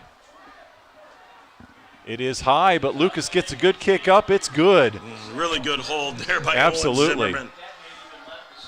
He was the MVP of that play, getting that high snap down and where Lucas needed it to be. And the Saints are on top 28-21 halfway through overtime. So now, as you said, Kevin, the pressure shifts.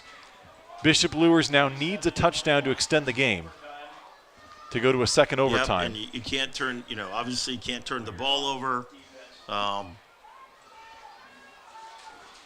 Right, a turnover ends the game effectively. Turnover ends the game, and you know what you got to do, though. That's the good thing about going second. You do know that you need a touchdown.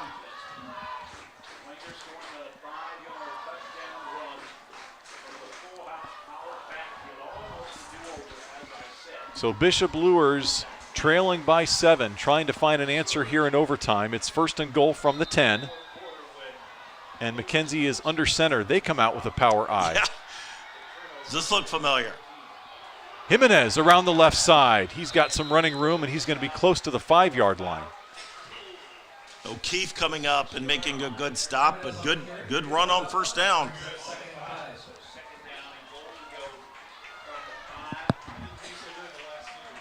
Five easy yards for the Knights there.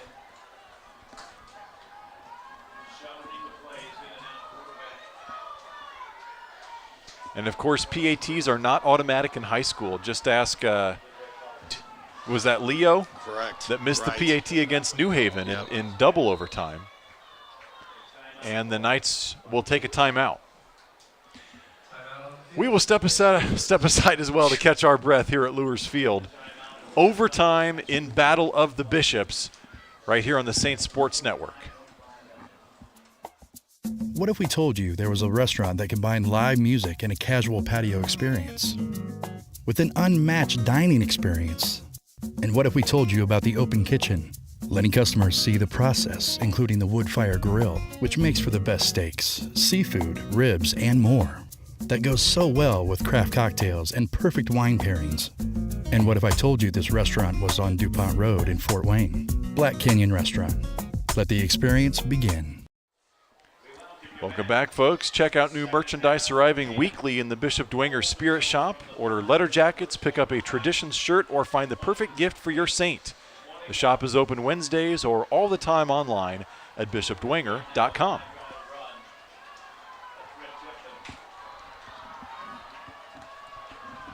Second and goal from the 5. Knights and Saints in overtime. Battle atop the SAC here as the Saints are trying to grab a share of first place. They'll go for the left side, and the Saints cut off the edge. Brady O'Keefe there to blow that one up in the backfield. Yeah, Mickey Daring trying to get wide, but good job by the Saints containing. 3rd and goal now. We'll see where they mark the football. Yeah, it looks like the 7-yard line. So a loss of 2 on the play. And, of course, it's 4-down territory, so the Knights don't have to get it on this play, but they'd love to get at least part of it.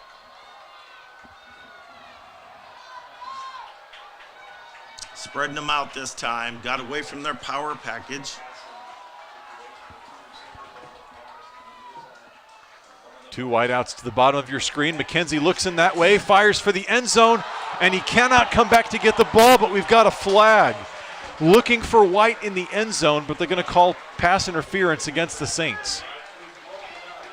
Now, the only thing I can see there on that call was O'Keefe might have prevented White from fully turning around to get back towards the football. Very good call.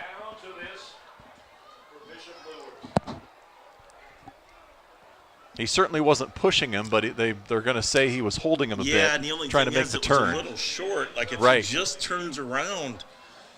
But it was definitely pass interference. White's been quiet since his 83-yard touchdown, but big play there. Now, it's not an automatic first down. It's not. It's Still half the third distance down, to the right. goal, so still third down, but now you're at about the 3.5-yard line. McKenzie under center. Hands off. Pile at the end line. Does he get in? He does. Touchdown, Knights.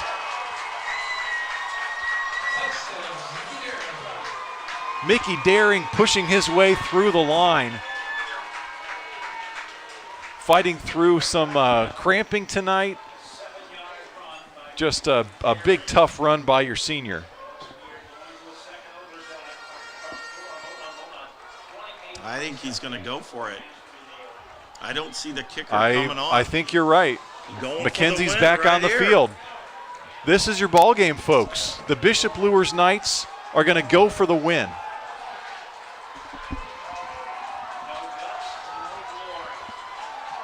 They mark the ball on the 3. Luers spreads it out. And Coach Garrett's going to take a timeout. Yep, that was pretty good. I was wondering if that was coming. So this gives both teams time to think about what to do here. And a huge play call coming up here. I don't expect Coach Lindsay to change his mind to go for it, but No, I don't you either. wonder if he's going to change the formation at all. You call that timeout to kind of force the opponent to tip your hand. Right. And you might come out with a different defensive strategy based on what you saw. Whew. Hopefully Sean is managing down there on the sideline. Get the defibrillator ready. I got paddles in my back pocket. But what I saw in that last formation right there was that Zay was wide out here to the left side with single man coverage. And I got to think a slant, something like that from the 2.5-yard line to a big receiver, talented, that might do it. But hats off to Coach Lindsay and company for going for it here. That's a gutsy call.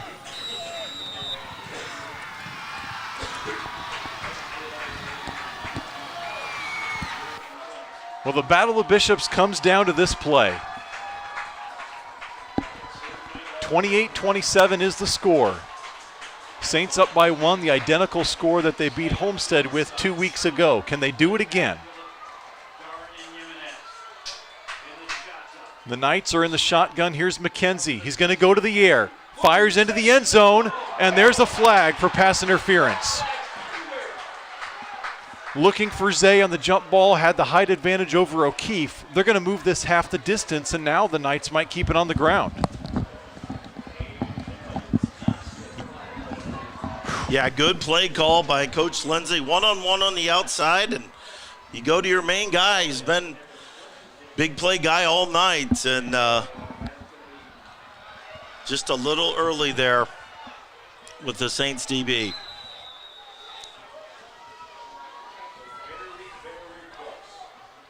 So what does Coach Lindsay call up here? Yeah, he's going back to the power. Yep, they'll go to the power. Remember, Mickey Daring just ran it in for the touchdown moments ago. Can he do it again? Man in motion is White. Here's the handoff. Daring is in. Touchdown. Knights win. Bishop Luers has pulled off the victory in Battle of the Bishops 23 in unforgettable fashion here at Luers Field.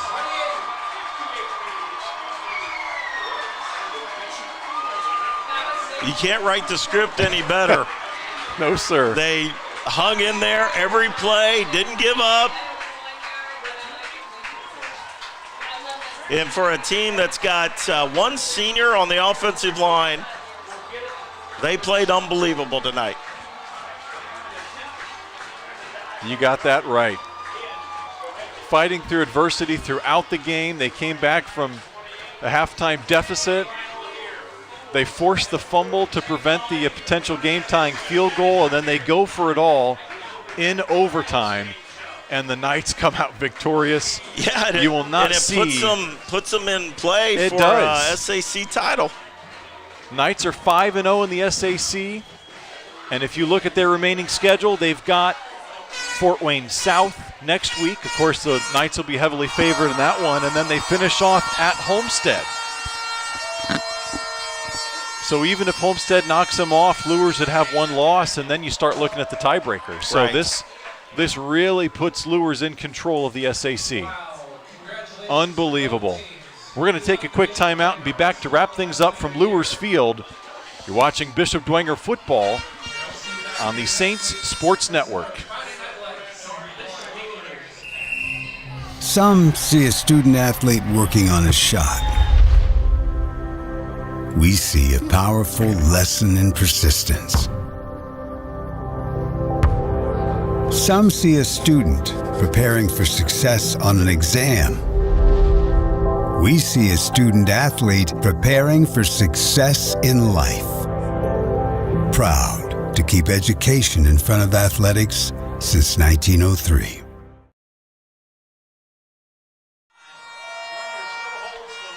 Back at an exuberant Luers Field where the Knights have come out victorious in dramatic fashion. 29-28 is the final.